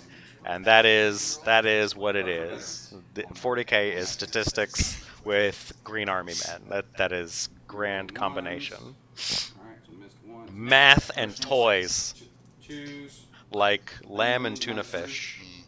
You prefer spaghetti and meatball? All right, 36. I don't even kill him. That's What's really interesting is that when you're looking at the table, it looks like Jony's been really playing behind and trying to catch up, especially after Jayson jumped out with those 5 victory points in turn 2. But Jony responded by scoring 5 himself. So they're tied and they're at it. And this may come down to something like whose designated survivor lives. It very well could come down to something like that. And that's good. Like no matter which style you're playing, you have kind of an equal chance of scoring approximately the same amount of points. So that way, you can have a nice variety of army types. You can have like a nice horde army or a nice elite army. When we designed these missions, the focus really was on eliminating some of the, I don't want to call them loopholes, but there's certain structure to the ITC mission set, which virtually everybody plays in competitive unless you're playing the Nova. A couple of people play the Renegade missions, but people have got that system's number, and they're able to manipulate it, so they're bringing armies that are not representational of what you would see on the battlefield. And I know I'm straying into fluff type, but What are you talking about? You can always just play the GW book missions with Maelstrom of War. Alright, and Alex Reese, Come on now. 4 wounds is -1. But yes, Kills 1 guy. there are always going to be ways to take advantage of a system, and as long as it's, you know, a little bit more kept up, and as there's flexibility in it and the ability to adjust easily and without completely knocking everything out of balance, Yeah. will be Well, wildly I'll helpful. tell you what. If you took Eldar Flyers, if you took an Eldar Flyer list and tried to go to this tournament, it would be atrocious. Oh yeah. It would be awful. You would. Yeah. 5. Still really killy. I mean, you'd kill a unit, Jesus Christ. but none of your Flyers can. There hold is something to objectives. be said about And deleting your opponent's units. That it just in Yeah. general, just for funsies. I like doing Even if you lose, again, go 0-5, no, but still come away with most murdered units There's or been- something like. There's been a couple of occasions where those guys back there. I've been at a big tournament and I'm getting rocked, you know, and I'm always trying to win. I try to stay in it And over and here, not get I will put his. that defeatist mentality, because once you go there, I'm gonna put his. you're going to lose. Flamer there. But there's been more than one game where I've had a couple of his T3 heavy characters stubber left on the table, over and here. I could score more points, but I I'm just will hiding put them, his running them, and hiding them because of my pride. fat I don't want to get here. tabled. You got Blaze of Glory. Yeah. Actually, no. I'm gonna put his fat gun there, and then his. I can't see those. I mean, so it's interesting. So, dudes back there. Kill Team, Um, they have the custodies. Alright. That like you Like like custodies and kill team. they have custodies in Kill Team. Stubber here. So is that so like the Imperial Knight of 40k? Yes, Everyone hates it, if they're for why Kill is Team. this in Kill Team? No, actually, the reason being, so again, Kill Team is very much also very objective based. So the highest model count you can have in Kill Team based on the rules is 20. You can only have 20 models or less. Like you cannot muster any more than 20 models. Now Custodies, normally you have to have a minimum of 3, but Custodies have a very special rule that allows you to field exactly 2 models. 2 models. Now, if you were to read on the forums, Custodies are broken. You cannot kill them. They have like 4 wounds or something like that with And then D5. the Gathering With strength 5, 6-shot lances and a 3-up invuln if you give them a shield. Obscenely difficult to kill. Now the issue is if you're playing an objective game and there's 5 objectives, Oh, yeah. that the could be grand difficult. total of objectives you can take with Custodies is 2 per turn. Now, if you have any number larger than 2, you can take more objectives than the Custodies. So, Well, it looks like about half of those Zangors have gone down. They're into the fighting Into that thing. phase right now. Zangor's getting shot. Oh, in shooting. It's got 2 wounds left, right? Wounds. Oh yeah, you don't place it. 2d6. 6. See if it explodes. Alright. There goes Terex. Now that's all my shooting. So charges. He's So gonna the charge drill's both down, of them. half the Zangors are down. He's gonna charge back into Yeah, these it's not looking dudes, good. and then I think that'll be it. Those bloodletters not carrying away like they need to. 3 from the flamer. Really disappointing not being able to take out that Red Knight. That's it. Mm-hmm. He's degraded. Well, not only Now you have not to taking take it out, 20. did not drop it a profile. Is that 12? I think got a grand total of 1 wound on that night. Yeah. All of those bloodletters. Yeah, and like I There's said, just some I really unfortunate feel like rolling. Jony had to eliminate one of those knights Mhm. this turn, and By a deep flip, by a that didn't flamer. happen. So, A flamer took the daggone wound off of the knight. Oh my gosh. Death by flamer. I think with a random flamer shot, he just degraded him. Down a flyer. Degraded the Yes. Blue Knight. Finally. Yes. One profile.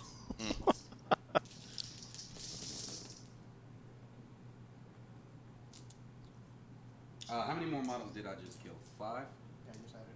Or 6 actually, because of that thing, plus that whole unit. That is the unit that I added. Oh. That's only 5-man unit. Oh, I was counting the terrestrial as well. 3 minus 1s.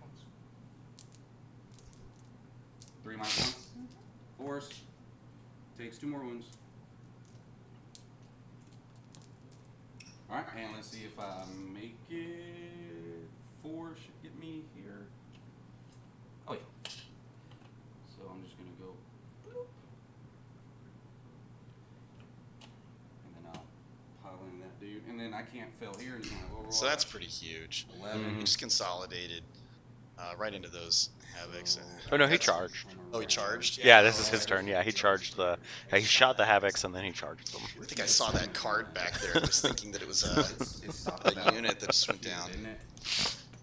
I'd have to. Need to pay attention more to the game. Can I squeeze through there? Yes. Oh. No, I can't. And now the Red Knight's trying to No, squeeze in and is charge the rest the of the deployment Bloodletters. zone a point if you're in their deployment zone, or is it at the end of the game, or what? That's per turn. Per turn? Okay, then give him an extra point. It's holding the objective in the enemy's 2 deployment zone. points. Because he was in my deployment zone. So it's not just being in the deployment zone. Huh? Okay. That's what we were asking. You have to hold the objective. Oh, then never mind. Take those 2 points. Alright. So there. And you don't have anything to interrupt, so. Okay. He's going to pile in like so. And I will put. Let me see. It's like a little blue bebop night. 4, 5, 6. Some campy Star Wars character or something. R2 killer. Yeah. I'm gonna do this. 6, 12, 18. R2D delete. I'll put 6 in there. Delete. And then Get it? 12 into them. Never mind. Uh-huh. I'm out. Who's on that? I would expect to see Am I not? all of those bloodletters dead. Maybe a couple left. Oh. Sorry. And all the havocs gone. So 6 over there, and then 12 into these guys. 4, 8, 12, and I think this might actually put me on my next. If The I Prince. and for Prince is this, still floating I around will on top of the ziggurat because he had spend my he couldn't target prioritize it the way the Terrax existed. You're right. The melee knights, you know, Into your deployment. can't So do he's actually anything. just gonna stay there 'cause I need to hold that. So he's just gonna try and sweep. I'm an idiot. All right. So. Bloodletters. Yeah, I'll spend my last 2. Give him reroll all his hits since he is degraded. You know, we don't really talk about Force, the movement Stop. and Stop. placement Put this of out. models that really can change how a into game your goes. The character. separation between a player who doesn't really understand the nuances of the game and an expert. So you can see that Jayson moved his melee knight. He could have charged anywhere into those bloodletters, but what he did was he chose to be on the objective when he engaged them. And so it does 2 things. One is he's challenging and potentially scoring on that objective. And when Jony is removing casualties from his bloodletters, he's got a choice to make. Does he want to remove him from the front and not even be able to swing on that knight when it's his turn to swing? Or does he want to remove him from the back and be closer to that objective, and it's just kind of bringing him in and forcing him to commit? Well, but those again, some of it has to do with the bloodletters are also troops, so Yes. they are going They're to be. objective secure. They have that objective. They So do. even though the knight is there, still not going to be able to hold on to that objective for now. And these are the decisions that you have to make mid-game, right? Do I want to? I think he wanted to shuffle in. So that I can have one guy in the back survive, and then he's going to advance and get to the objective. So at least I score on that objective. Well, he wanted to shuffle in, but he couldn't because the way the knight's movement is worded is that you can fall back over troops, but you cannot move over troops. So they do not have the specific fly rule. So that corner of the ziggurat and that bloodletter that is sitting there on the corner, the base with even when turned sideways, he couldn't squish back into the place where he was originally after he had fallen back, so that he could readjust. Then reposition and get yeah, there. exactly. But because he wanted the charge bonus for his knight, the additional attack set and the additional AP, because he, that's going to be greater than his positioning at that time. Well, I don't know if that was the decision at the time, but that's the decision he had to go with. And it does look like Jony's going to be removing from the back, So he can kind of maybe swing last hold onto the objective for the as turn. much as he can. Mm-hmm. And he Got has one two, left. That's two left. There's Two, one on his okay. base and one way out there. I'm assuming the Lord. Well, they'll die to morale, hopefully. As long as he doesn't. Do you have the? Yeah. Yeah, roll it. And Jony has need, no command need that points. 6. Yeah. So what? My attack's back. Yeah, the banner. Yeah. That's what I said, Nate. You don't have to correct You know me. what? One hit. I just don't really like that banner. And The because- corn banner? Well, The 3d6 charge banner? no. The models coming back when you roll a 1 on your morale check. Roll a 6. Okay. A 1 you auto. So a 1 you pass, and then it's probably the Lord and the banner. There's 2 models left, Nate. That's why I'm saying both. 2 whole attacks. Whatever. Anyway. One. So yeah, the banner fires off of 6. So you have 2 chances to, if you get rocked on morale, To make it. to make it. to roll Yeah. that. So Yeah, I mean, if you're playing that combo, No, I can see it. I just feel like it's kind of a trap and can sometimes encourage. it's you- all about bonus points, like it whatever sometimes extra points you encourages got. you to go ahead and roll that morale check instead of just taking the 2 command points and saving that unit, because you're thinking, oh, I could roll 1 and get models back, and I'll take that. it doesn't materialize. Or if you have 0 command points because you spent them on all of your other stratagems. This is true. So he has the Infernal Quest. So it's all about the investment, I will hold and that. how much you can invest in So I the. killed a troop. I think it's unit. 5 or 10 point banner. So I killed a unit that Okay. was holding this objective and that objective. You don't get it for multiples, right? Or if do you have more, You can only score 1 point per turn. for killing something off of For an killing objective? something Okay, off an all right. objective. So 1 point for killing something off an objective. 1 point for I'll killing have to a check troop with unit. Nate on that to make sure. Another point for It's probably holding He's my- right there. He's thinking, watching, and "No, that's not the way it is. Another- Bruce." he will not hesitate to correct He will us. correct me immediately.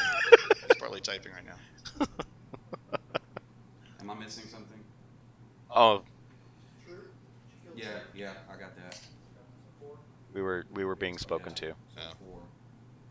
All right, yeah, I think that's it. So 4 more points. You have the neutral objective that you Yeah. placed. Okay. I'm holding that. So hold an objective. Where's your KL? He's up here.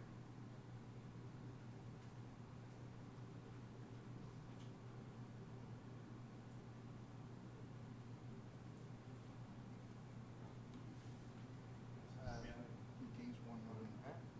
So I counted 5 that Jayson scored there, not Mhm. 4. How'd you count 5? Hold an objective, destroy a unit, Oh yeah. Just destroy regular a unit on an objective, Uh-huh. kill a troop, Yeah.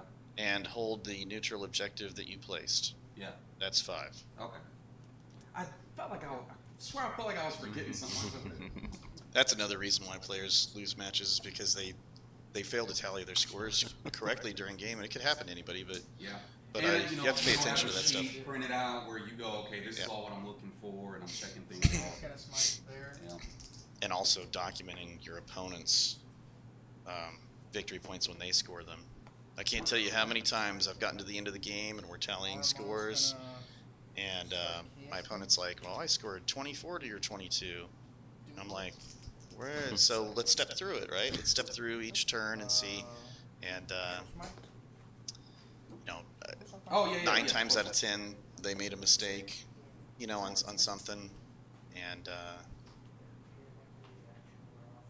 really stinks to play a whole game and win the game and walk away with a loss, Mm-hmm. and not even know it. Sometimes you think about it that night when you're at the wing house with your buddies drinking beer, talking about what you're gonna do the next day and how you screwed up enough to lose your match, and then somebody goes, "Oh yeah, I couldn't do that," or it's one of those things. You're sitting there and you're like, "Wait a second, I was on that objective the whole game. That's 6 points," something like that. I don't know where his Chaos Lord. It's right up here. The Havocs are in the way a little bit. So you'll have to charge the Havocs and the Chaos Lord. I don't want to charge the Chaos Lord. You don't? Okay, then you can charge the Havocs. I'm gonna charge these guys. These. Yeah. That's in the bottom floor. So everything's. No, I moved them up. I've been moving them up, yeah. Okay, so yeah. So I can get line of sight on stuff.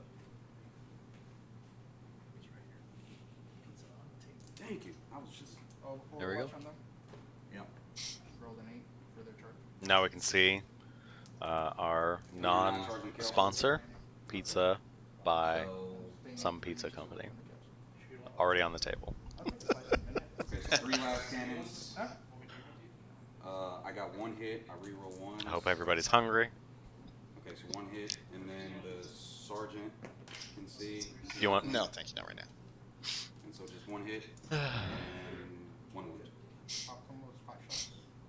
3 last cannons from up top. And it's funny every single time. I don't know why. Beely forgets. Oh! So I'm an idiot. I've kind of done the Okay, so then just keto You're right.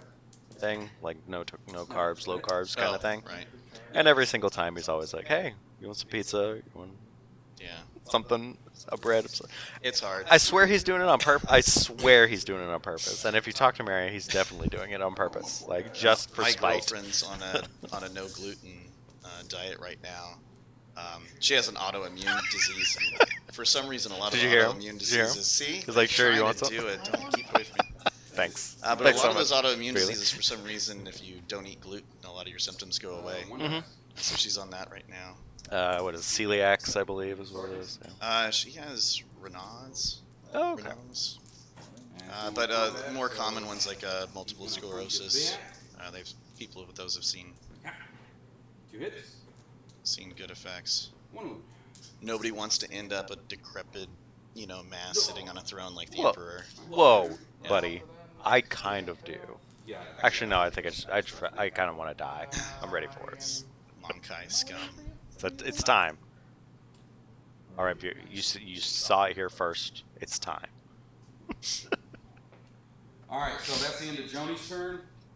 He did not kill anything, but he does hold an objective. It is not looking good Yeah, that. for John. So Yeah, it really he looks does, like just 1. Jason is really. Kind of running away with it. Yeah, at he's this starting to point. run away with it. There's just not much left for Jony to work with. Okay, so As amazing as Armin is, I just don't see him taking out 2 knights. This team is heavy. Challenge accepted. Armin buff. He's buff. And the thing is that he could probably do some decent damage on a knight because he's strength 6. You start pumping him up with diabolic strength, and he's got a couple extra attacks. He's got a decent AP on his. And he's still weapon gonna be and firing does- smites away. I And believe it does 2 wounds. Not even D3. It just does 2 base wounds, It's which more I staff. prefer. I hate rolling the D3. For one, it consumes my time. Right, every second. I know it's most experienced players will be able to complete a game in the time allotted anyway. But again, I like to conserve as much of my time as possible, and having to take time to roll a D3 and then end up rolling a 1. It's just disappointing for me. I'd rather just have the reliability and remove the variance, from the damage output by using just like base 2 or base 3 weapons. But I thought you loved statistics. It's more statistics. I love statistics, and with a firm understanding of statistics, I like. You just need a luck. You need to get a better luck eliminating skill. variance is one of the things I try to do. 9 here. See those guys. And that's one of the reasons why I gravitated towards Eldar is they manipulate dice rolls so much. You're re-rolling to hit. I used to play people and I'd say, and I'm re-rolling because Eldar. And they'd say, what? I'd be like, guide. I'd be like, oh, okay. Oh, I'm like, okay, rolling to wound. Okay, and I re-roll my wounds because of Eldar. Yeah. I'd be like, what? Be Doom. I'd be like, just re-roll everything. That's all it is. Just accept it. Shh, just let it happen. I was wondering, would you like to turn the clock since it is still Jayson? We're switching over to Jony's, or is it back on Jayson? Oh, it's on the right time? It was just that rapid? Jony only had like a minute turn. That's unfortunate. Well, that's actually, it's pretty interesting because with less than 14 minutes, you know, if a couple of these shooting phases or assault phases, extra long, yeah. you know, kind of start to drag on, he could time out here. Mm-hmm. And if that happens, only being down 4 victory points, Jony could swoop in, kill his designated survivor, grab a bunch of objectives, you know, kill unit on objectives, and then he doesn't have to worry about any of his units that are now on the objectives being killed. Yeah. Ah, it's such a dilemma. It is relevant. Time of this particular battle is very relevant. Yeah. Okay. All right. I'm just gonna stick with what I got. So we're gonna go into psychic phase. He is going to cast smite on the Zangors. The 6 goes off. Looking for the big 3. 3 kills the Zangors. That's what I needed. All right. So that frees up. This is the point in time where I see people making mistakes on what they decide to do.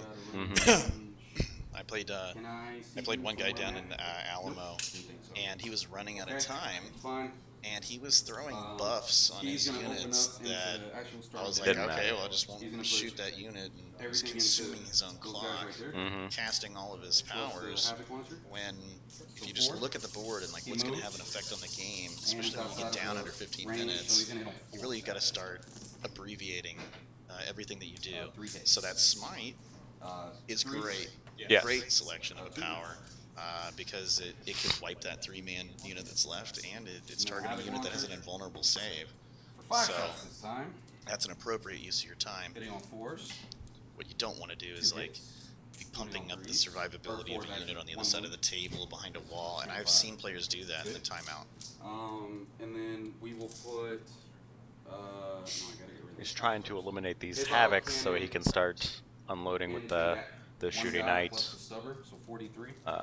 into some of these characters that are a little further away. He may not be able to do it. So 4 hits and 3s. 2 wounds, -1. Okay. 2 1, 2 2. 2 2s. And the stubborn. Nothing. Alright, so we're gonna have to do Because yep, rolling 2 2s. And cover, thank goodness. He's going to put heavy flamer big gun. Oh, there you go. Yeah, so he has to dedicate this entire night's shooting. Yeah, and say that again. He didn't move further away so he could target the characters. Yeah, and he's having to dedicate this entire That's night's. another thing that happens when when you start to see that you're running away with a game. Sometimes you can lose focus, right? He didn't make sure that he positioned his shooty blue knight so that he could shoot at Armin or that other unit, and now he's paying for it.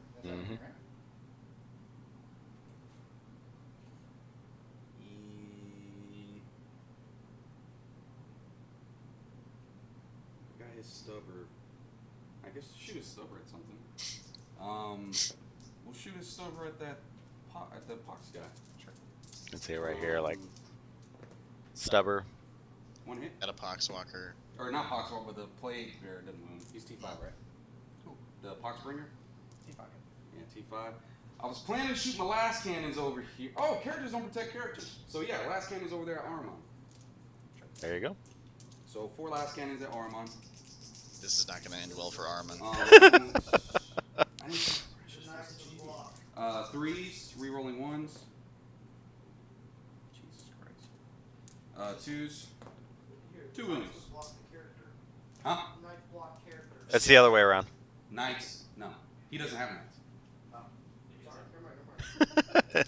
Okay. You're all good. I am sure So Jony all good would there? Would definitely. commandeering those 2 knights. Exactly. But I, unfortunately, they are not his units. I killed a unit. I finished off a troop unit. Mhm. I'm holding the neutral objective, so that's 3, and I'm holding more objectives, so another 4. Okay. Oh, and there's one for just holding objective, right? Right. Okay, so 5.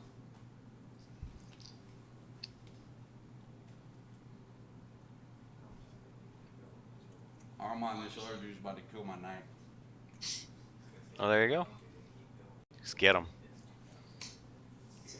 Was that Armand moving along back there in the ruins?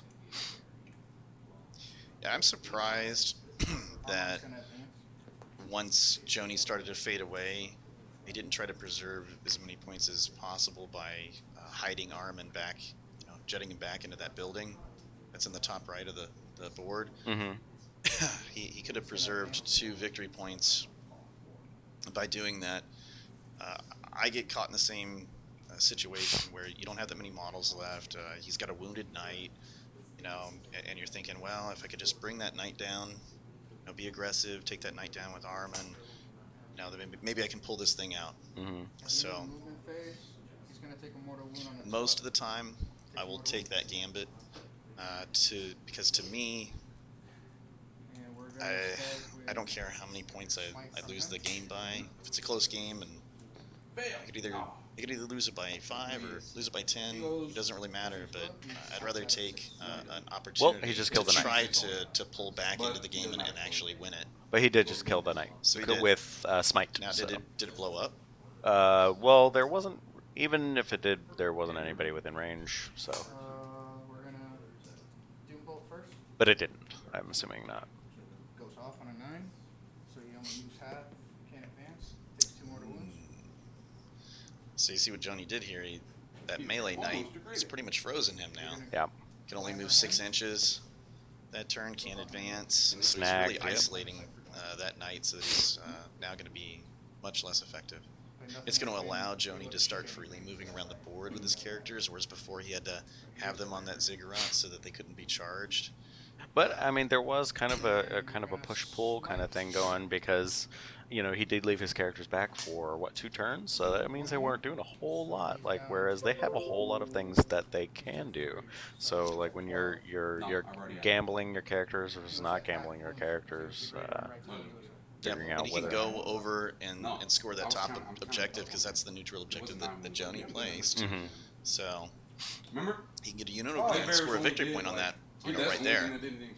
Mm-hmm. Yeah, I'm counting. The only problem is that while he's effectively frozen that knight, so that He's still on he's the taking him out of the objective. game, and he can just kite him around the board because he's never going to be able to catch them. The problem is the las cannons from the havocs that are still sitting back in that ruin. They're just going to be able to shoot across the table and obstruct it, and eventually Armand's going to miss an invul save, and something's going to go through and kill him.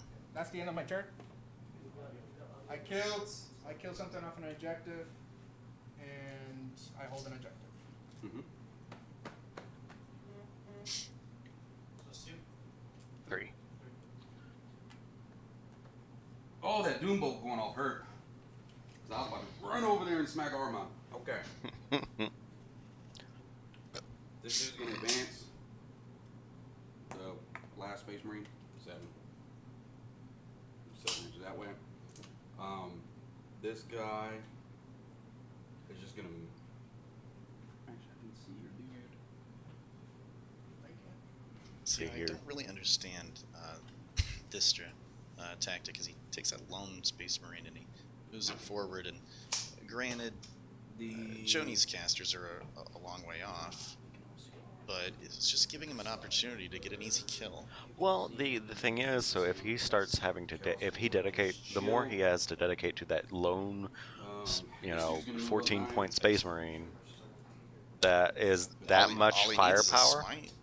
Close that. But I mean, that's one more smite that didn't get cast at the knight, which, you know, smites are mortal wounds. So, like, you're ignoring all his armor, and that's what ended up killing the big blue knight was a smite. So that's But that big one blue less. knight had a lot more wounds on it. I don't think that that red knight is nearly as degraded as the blue one was. It isn't, but it's still. So when you have a choice, right, between doing damage but not destroying a unit that isn't able to harm you, and eliminating a unit that can't hurt you but will give you a victory point, most of the time I will take that trade, because you don't win the game by blowing up units and, you know, cool stuff happening. You win the game by having more victory points. Don't look at explosions. So, play to the mission.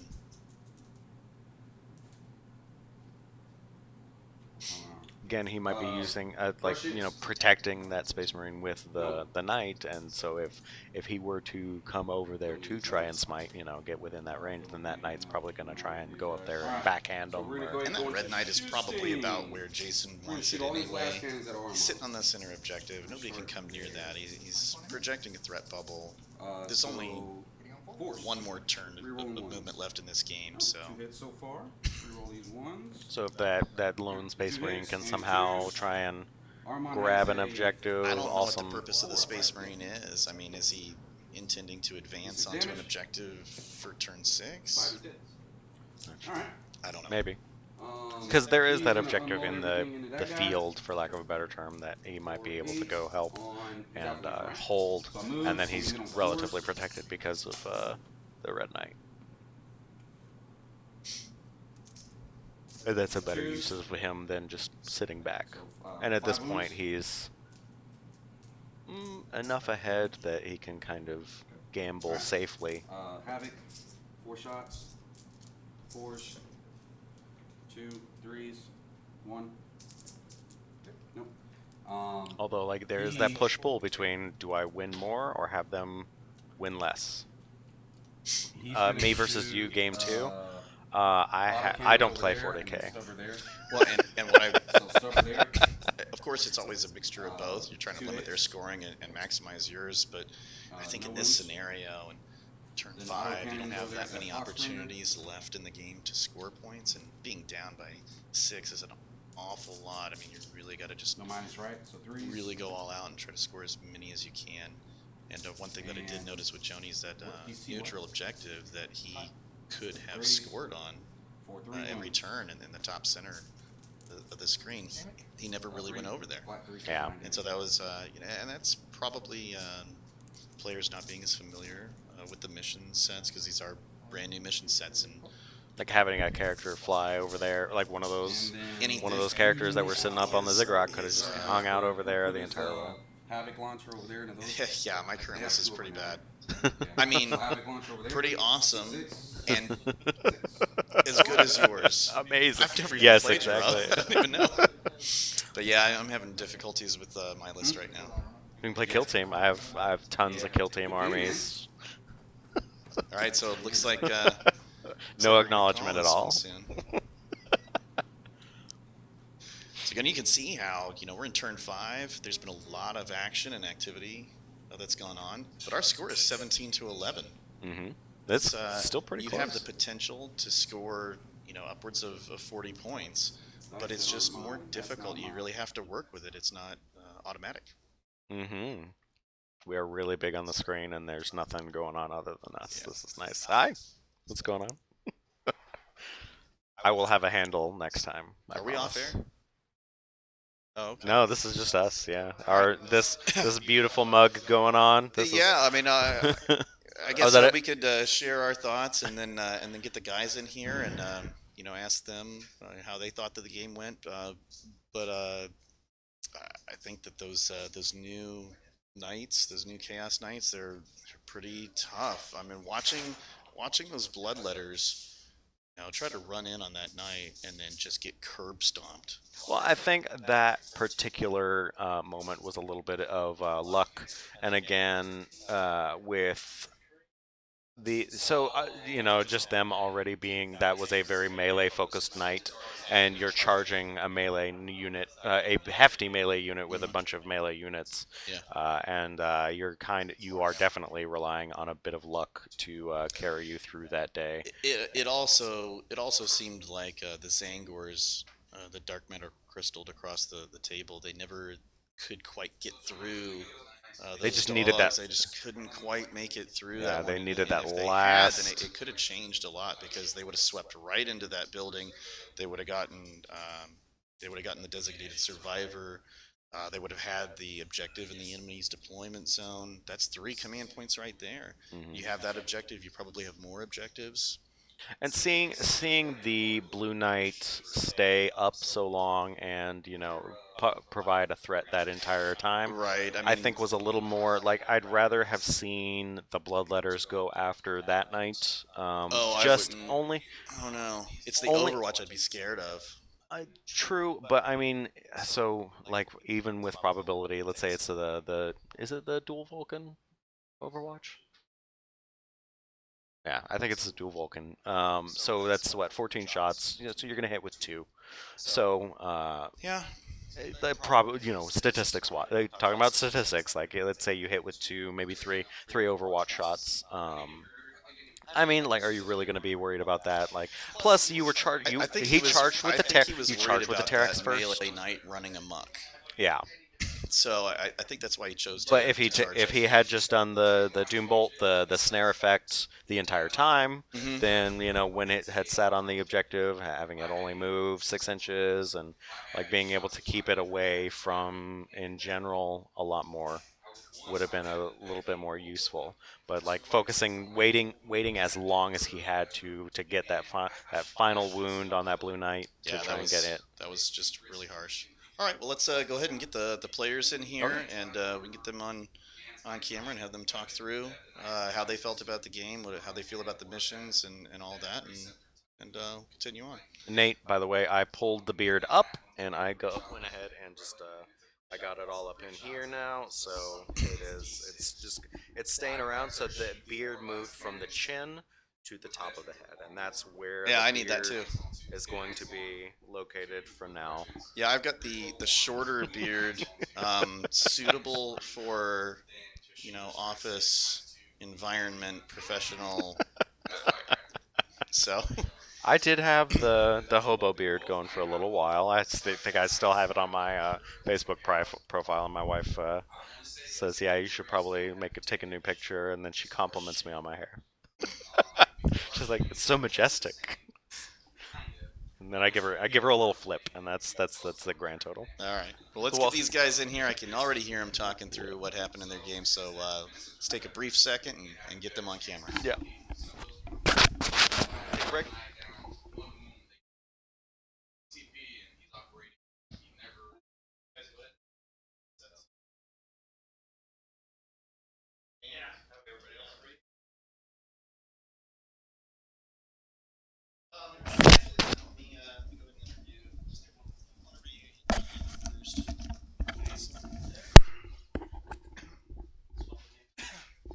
So, so Jason, what do you think about those Chaos Knights? I feel like I was just talking a little crap about them, but overall, they're good. They they bring a different type of feel to the game now post codex. Running them before, you were just kind of like, okay, what you see is what you get. There's nothing. I mean, yeah, there's one good 2 command point stratagem, but now you can treat. I feel like you can treat them the way knights are supposed to be treated. These, engines of death and war and demonic energy, just running at the foe and not hanging back and shooting. The iconoclast side of the house, to me, I'm leaning towards that just because since you're already running at something and charging into combat, you're going to get that automatic +1 to attack and +1 to your AP for your melee weapons. Um, I think that's really solid, And really you know what? solid. If Jony had decided to bring in his bloodletters and charge your shooting knight, he would have taken some damage anyway. Yeah, yeah. It, I want to say because of where he dropped, um, he it limited what he could do as far as taking out a knight for sure on that turn. The knight that he decided to drop in on had the 5-up invul in close combat. It hit on twos. Um, so I was able to save, a couple of those wounds, especially those 2 damage wounds. And he just had bad dice rolls on that one. Yeah, So, he lost some guys coming in the combat watch too, didn't he? It um, looked like he lost models before he got to your knight. no, actually, no, he didn't. I did shoot my stubber at the only gun that's on the rampager, but no, I didn't do anything in Overwatch. Those Zangors, your dog's holding them off as long Oh as man. Well, so that's another good thing about the Iconoclast. It turns the war dogs into not completely useless in close combat, simply because they get an extra attack. So, um, but him using the Zangors that way, it took a war dog out of the fight for. Actually, it took 2 out of the fight for at least 2 turns. So Yeah, that kind of hurt. Initially, I was like, "Oh wow, that's really great. He's got those 2 guys locked up. He can't Hmm. shoot. He's drastically reducing his killing power." Yep. But then as time went on, and those dogs were still there, Yeah. I was like, "Oh wow! I mean, this is really Yeah. swinging Jason's favor because Zangors had rolled right through those guys. Hmm. They'd have been right into that building, and they would have been killing your designated Yeah. survivor, taking your objective, which is one of the victory points. Yeah. Missions. Well, Zangors are very support needy. Um, Anyone who plays Thousand Suns, anyone who runs Zangors, kind of knows that on like just on their own, just the got something in my eyebrow. Just on their own, they're not bad if you throw them at like orcs or guardsmen or Tau infantry. But against anything T um, 5 and above, they're gonna struggle a little bit. Especially if they're more than 24 inches away from Araman and all that. Am I off? Again. Oh. Uh oh. Should we switch headsets? No, no, no. Someone unplugged. Okay. Um. So Yeah. for all of you who couldn't hear me talking, I said a lot of brilliant things. Yeah. And Yeah. really is. No, Yeah, very we good were talking question. about the Zangors and how they got held up for a while, and how if they're not buffed, Hmm. right, and they're only strength 4, AP 1, it Yeah. can take them a while to get through stuff. Yeah, It's too far away. their momentum goes down. If they don't have someone like Armand nearby giving them, -1 to hit. -1 to hit, +4 or +1 to their invul, Mhm. or a shaman doing that, for not having to cast a psychic power. Um, with Zangors, if you throw out a Zangor bomb, it's kind of hard to do unless you're willing to throw a character far ahead, warp time that character so that you can cast those buffs on them. But Veterans of the Long War and Fight Again is amazing on the Zangors, but that's CP heavy if you need to use it for 2 turns. Yeah. So for 2 turns, that's you know what is that? That's 3 CP a turn. Yeah, and he soaked So his command points really quick. yeah, yeah, He was down. he burned through them pretty quickly, and he used them for other things. But Well, what do you think about the missions, Jason? You've played a couple of these now, yeah, 2 or 3, right? yeah, And I know that you guys are still getting used to them. You don't have that that visual aid. Sometimes you're like, hmm do I score on this? How do I score this point? But what do you think overall the shift from killing as many units as you can to really having to think about your hmm placement and what objectives you're on? How did you reconcile that? um. So getting a better idea of the missions now and what you need to do, I like it. I some people love it doing the secondaries of typical tournament fashion right now. Um, I like just knowing what is the mission. Okay, this is what we're doing. I don't have to put any extra, brain power or thought as far as list making into tailoring someone else's secondaries along with my secondaries. It's just, I know I got to kill something. I know I got to get something off of an objective.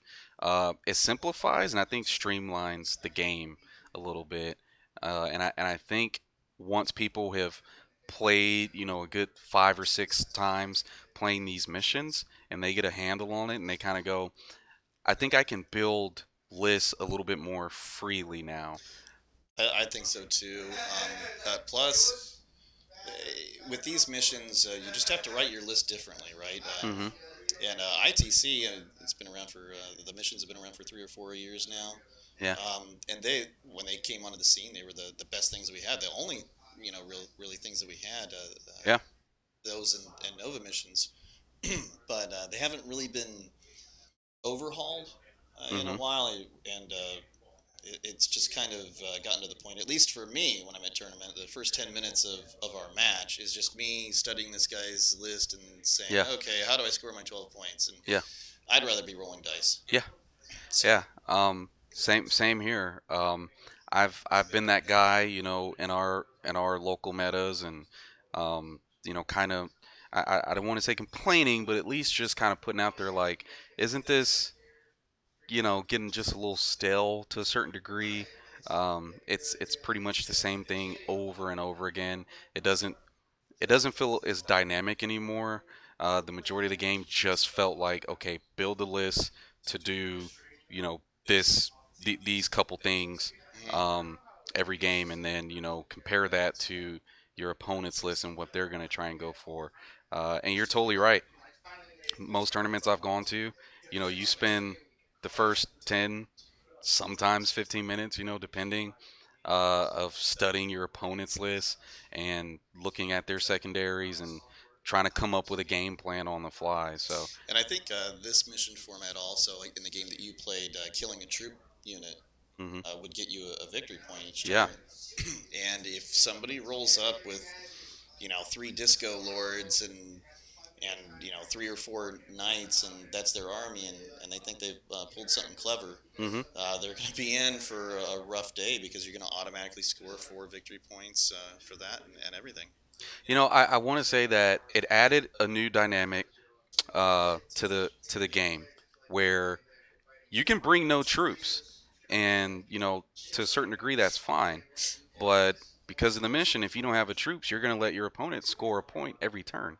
So that's one thing where the opponent can just kind of go, oh, you don't have troops, okay, that's cool, I'm at least banking that point every Yeah, turn. and with a score like, I think this was like 17-11, Yeah. 4 points. Yeah. That is a lot. Yeah, it That is a is. lot. It is.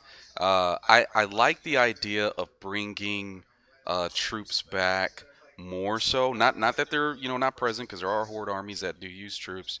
But the game kind of gets sometimes it skews towards the biggest models and the most beefy war Robust machines. Death Yeah, Stars. yeah, Yeah. that you can bring. Missions like this kind of go, hey, It rewards you yeah, it rewards for you if you actually want to having bring those infantry. troops. Yeah, it rewards you Yeah. for having infantry, and when is that, the staple of tournaments. So All right, Jason. Well, thank you very much for coming on. yeah, man, Great it was a win. pleasure. We'll get Joni on here Yep. and ask him his perceptions of how everything Alrighty. went. Oh, well,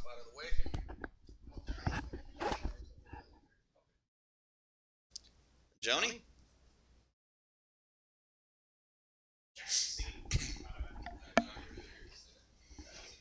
Hey, Joni. So this was really one of the first games that I saw the Chaos Knights in action and playing, and you were playing more of a traditional Chaos Demons Yeah. list. All the goodies, right? Yep. Ahriman, Plague Bearers, and what do you think of the Chaos Knights? I like them in the melee sense. I like them more melee oriented because they are superior to Imperial Knights in that fashion. Hmm. They have more attacks, they hit harder, they move faster. Uh, since everybody's thinking towards like double chain cannon, double battle cannon, or double, but they have no defense whatsoever. So when you play like in a tournament sense and people just start shooting stuff across the board, you'll have a 4-up imbo on one of them and call it a day. Right. So yeah, Well, and your list was um, probably a little bit weaker, especially in the beginning, because you don't have a lot of shooting yep, on the table in the beginning of the game. So what it really allowed Jason to do is just kind of move both of those knights forward, sit on two objectives and kind of anchor himself in. Because what you did do very effectively is just wall off three-quarters of the board where he just couldn't even move outside of that deployment zone area almost of what he had. And you kept him pinned back pretty good most of the game. Uh, the game was very, very fun. I like practice games such as this. Uh, I whiffed so hard all across the board, but in and itself, I still try to make it a competitive game afterwards. Then, like I said, the minute that those Chaos Knights get into, it's 18, 21 attacks coming at you. It's a hard. lot. Yeah, it's It's a hard. lot. And then if you do kill them, they might explode on you. so yeah. What did you think of the designated survivor aspect? I noticed that you were playing pretty aggressive with Armin. I know towards the end of the game you were trying to bring that knight down and score some kind of points. Yep. Um, but at the same time, when Armin goes down, you lose two. Uh, get good points Araman on that. is the main focus to like chip damage and targeted unit damage. Uh, he's playing a full. Like I said, we didn't know what we were playing against. Like if it was a real game, Oh, right. it wasn't it wasn't planned. So a lot of armor and needing fives to wound. It was a very very bad day. Yeah, yeah. Aside from that, the designated survivor, I like it a lot. It gives you, it's like a specific engineer. Like you just trying to protect the one thing, but we live in a world where there's a lot of indirect fire, and Yes. now, and I think 2 more months we have to bring in the Scorpius into the mix for Imperium.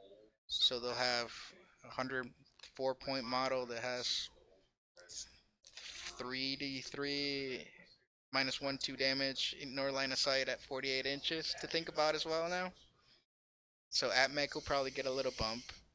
They'll make him a little bit more relevant, but in itself, all it does is bump up the Imperium, which Right. with Chaos getting all this toys, The Imperium now gets a Imperium, little something probably something needs extra. something. Knights have been nerfed a bit progressively. So Everybody likes the Custodes tanks. I think that the Custodes tanks and the Atmec tanks are gonna. That in itself, right there, is only 1,400 points. mhm. So actually less. That's close to 1,200 points. So you still have 800 points to spend on either Smash Captains or the the new scouts that prevent deep strike to protect all your tanks. Right. Uh, I actually kind of like the way that the Marines at least are going, where they have a Mhm. lot of shooting out of line of sight, a lot Yep. of kind of sniper. They can shoot things that less experienced, less trained units can't do. So I kind of like that, and as long as you limit the volume of fire, then I think it'll be very fluffy and balanced. uh, So what did you think about the Zangors? I really did expect them to go right through that one dog, and you did a great job of locking both of them, and taking those shots away. But then they just got tripped up on those guys for so long that they couldn't sweep down and take the designated survivor out of that building. I want to say that I rolled so terrible with those guys the entire game. Yeah, I attacked twice with a blob of 15 plus, and I mhm, was doing 3 wounds with veterans of the Long War activated. So it's like yeah. it was a really really bad. Yeah, and then after the first turn, they're outside of buff range from Hmm. Araman, so now all of a sudden they're not -1 to hit, they're not 4 up invul. They start getting a lot squishier, and then every model that comes off the table is just, 2 less attacks that you've got. But don't get it wrong, like uh, the arguably like the most played currently model in the Chaos armies are those Daredevils hitting on twos, 8 strength 8 shots and all the indirect fire, Mm. and they're only 195 points. and he was playing two of them, and they're very, very good. Yeah. People have to remember that hitting on twos and with strength 8 weapons is pretty good. Yep. Okay. Well, is there anything else about the game that you thought was interesting? Things that caught you by surprise? The scoring, it takes a little time to. I recommend that everybody that's going to the teams read the rules and know how to do the scoring. Because, like, the times, yeah, I play pretty quickly, but if while you're tallying up and figuring out the scores, that's a couple of minutes that you can spend. So just know that I like the missions. The fresh new deployments are great. I like not always being Dawn of War, not always being Spearhead or anything like that. I like different scenarios. It makes you think differently. Yeah, and on our practice games, what I've noticed was that they really drove you to more of flanking actions. Yep. So you're really kind of revolving around each army, kind of dancing, trying to find that opening that you want to get into. One of the things I did notice is that neutral objective on the one side, you had opportunity to get somebody over there to score it, and that would have been a victory point for you every turn, because that was your placed neutral objective, and you never really went after it. The way that the game played out, I never wanted somebody in the open. Right.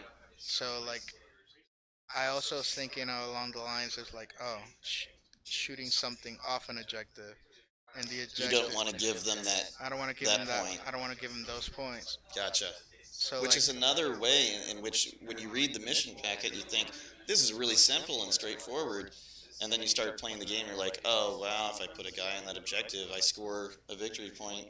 But then he kills that one unit, and he's killed a unit, and he's killed a unit on an objective, and God forbid that's Araman, because he started drifting over there. That's like 4 or 5 points. Yep. So.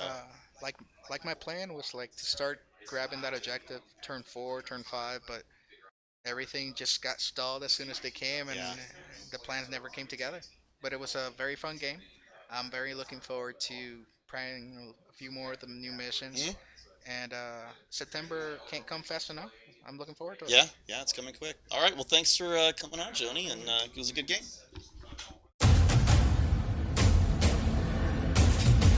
Thank you.